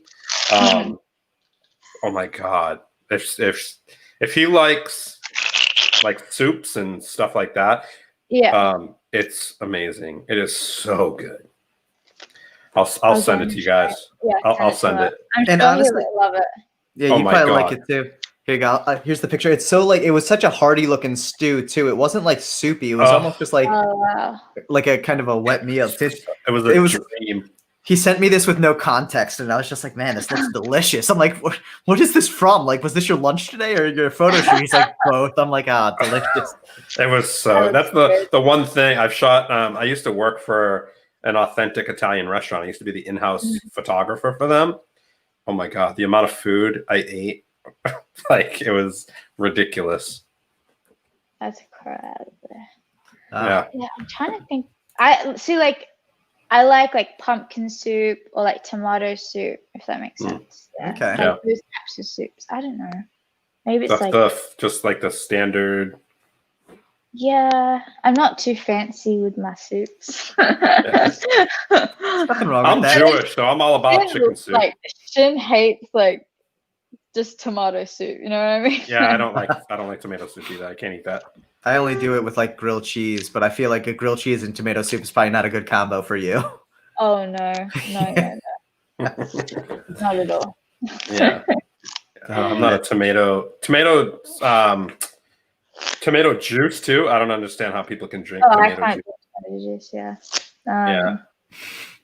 Shin, like everyone makes fun of me because I say like instead of saying ketchup, like in Australia you say tomato sauce. Oh yeah, no. Tomato sauce is basically pasta sauce. Yeah, so many people make fun of me. They're like, "What do you mean tomato sauce?" And they're like, "Do you mean ketchup?" Like, I mean, that makes sense though. I could see why you would call it tomato sauce. That definitely makes sense. Tomato sauce. Yeah, not here. That's basically pasta sauce. I know. Blaze, our friend Blaze makes fun of me all the time for it. He's like, "Tomato sauce is just pasta sauce. What are you talking about?" Yeah. Stu says tomato sauce. Yeah. He's actually he was born in Sydney, he said. but he left. Oh. Yes, he said he left as soon as he could. Oh. I feel like you left I guess as soon I as you left could too. Yeah. So, you know. Yeah, good point. It's too I funny. do love Sydney though. It's beautiful in different ways to like the Gold Coast, but it's definitely like busy. It's like LA. Yeah, wanna I mean, get to Australia in I general. definitely want to go there one day. Yeah, Just same. because I've It's a always long- been told that I love Australia. You It's a know, long there's a flight ton of now. music. There's a Long ton of flight. music there. It's a long flight, yes. It's Yeah. like 14 hours. I don't even know how long it would be from Vegas, and if I could get a direct flight from Vegas, I have no idea. But yeah, when we were living in LA, it's just a 14-hour flight to Sydney. That's a lot. I think from the East Coast it's like 20. Oh, I would not want to do it somewhere like Boston 18 or 20. Yeah, it's a lot. Yeah, Yeah. no. It's You just have to come to California and hang out for a couple days before you Well, go. I think what a lot of people do is they jump across to like somewhere in Asia first to hang out there for a couple days, give yourself the break, and then jump down. So like you could do like Singapore for like 3 or 4 days and then jump to Australia. Yeah, definitely. Yeah. Even though And then you got to go to New Singapore's longer. Zealand because they're so close. Yeah, New Zealand's beautiful too. See all the Lord of the Rings Hobbit sets. Yeah, I don't care about that. I remember we were in New Zealand. No, you gotta do the Hobbit sets. It's so cool. See again, Steve and I are polar opposites with stuff like that. He's like, I don't like bad. Yeah. I loved going. Yeah, we went to Hobbiton and stuff like that. It was really fun. It was. I'm fun. sure. I definitely would have to go. It looks awesome. Yeah. I mean, I would go for sure. I mean, obviously, just because it's a. Take photos in the little Hobbit homes. I'm so bad at taking photos. You'd be surprised. It's funny. Yeah, exactly. So the funny thing is because I'm a photographer, I don't want to take pictures when I go on vacation. So I literally take my phone and whatever I get. But for the most part, I never take my camera with me when I go on vacation, ever. That's crazy. Because there's two different worlds. You can live your vacation through your actual eyes. And if I bring my camera, I'm going to be stuck behind the camera the whole time, just wanting to take pictures. And I just don't want to be that way. I'd rather like enjoy it more and know that I'm not going to get great shots. I'll get good enough ones to remember it. But like I think the iPhone has a great camera now. Just take photos. You what? The iPhone has a great camera now. You just take photos. Yeah, I mean, for sure. I mean, it does. That's the thing, though. It's like I went to Thailand, and it's all I took pictures with was my iPhone. Yeah. But it's still not as good as a DSLR. No, You get home and you blow it up on the screen, and you're like, ugh. It's so hard to like travel with big cameras. It is. Yeah, I don't want to like deal with it. You got to like make sure you don't leave it somewhere. There's just so much involved. Yeah. Oh my gosh. Well, guys, see if we have any more questions in the chat. Last minute questions here. Casey, I have to say we had a blast chatting with you tonight. Honestly, thank you so much for coming on. Yeah, thank you. I really appreciate you guys like reaching out to me. Like usually when I do like interviews or something, like it's me like answering questions about Shin or something. So it's like nice to like I don't know. Shin will have his own time on the show if he wants, but this one's all about you, you know. Yeah. I got a kick out of it. I also noticed that Spidey commented on the post being like, best magician in the house, and I think that was probably very true. Shin's got to be afraid now. You're coming for his crown. So yeah, right. I think it's been amazingly impressive the amount of skill you've developed over obviously, you've been doing this for several years, but the amount of skill you've developed even in such a short period of time. And I think a lot of people are just really impressed with it. So you've been doing awesome with it. I think, there you go. Here you go. Fiddlin' Johnny says Shin Who. So there you go. That's why, like, I told her when we were talking, I was like, don't even say his name. Just say my husband. It would be even better. It's too many syllables, though. Shin is just so easy. It's so much easier to say Shin. That's true. We had an absolute time. We had a blast getting to meet Natsu. He is the cutest dog ever. So, and I think you've given Steve and I more lighting ideas based on your beautiful ambiance in the background there. So, thank you. Yep. Thanks for outdoing us. It's great. It's funny in the beginning when we were, just starting all this up, I was so lazy, and I had I had a webcam. I was just like, it was just really bad. And we had a conversation, and he's like, dude, you need to step up your game. You're a professional photographer. I know you have a nice camera. Just use it. Oh yeah, of course. And then finally, okay, fine. I yeah, no, it's one of those things. Steve loves photography but you never know it talking to him. So, but again, we really do appreciate you coming on. We had a great time talking with you, and I think we're really excited to see everything that you're gonna come up with down the road. I mean, it may be a while before we get to see you on stage performing your own original act. I need to practice more, but listen, I mean, know without a doubt that when you do get on stage, Steve and I will be there to support and check out the show. Absolutely. Sure. We will, no matter where it is, we'll make the trip, even if you end up in Macau performing. So that'd be dope. I'd love to go to Macau. Yeah. Actually, you know what? And maybe I'll even bring my real camera. Maybe I'll even take a real picture. Oh my God. Real camera in Macau. I'll just rent a camera in Macau. How's that? There you go. It's probably a lot cheaper, yeah. Yeah. But no, I mean, we absolutely love what you're doing within the community. I think, we need more people who are uplifting females who are doing such great magic and just aren't getting the visibility at it. But also the fact that you are yourself a female magician doing such great things, I really think helps so much more as well. So thank you so much for everything you do for the community. Yeah. Thank you for putting everything out there about mental health and inspiring quotes. And I think that's huge. And, we talk about it all the time on the show. The more people that share their struggles and share, inspirational things, and, it just shows hope in our community. And, we need more of that for sure.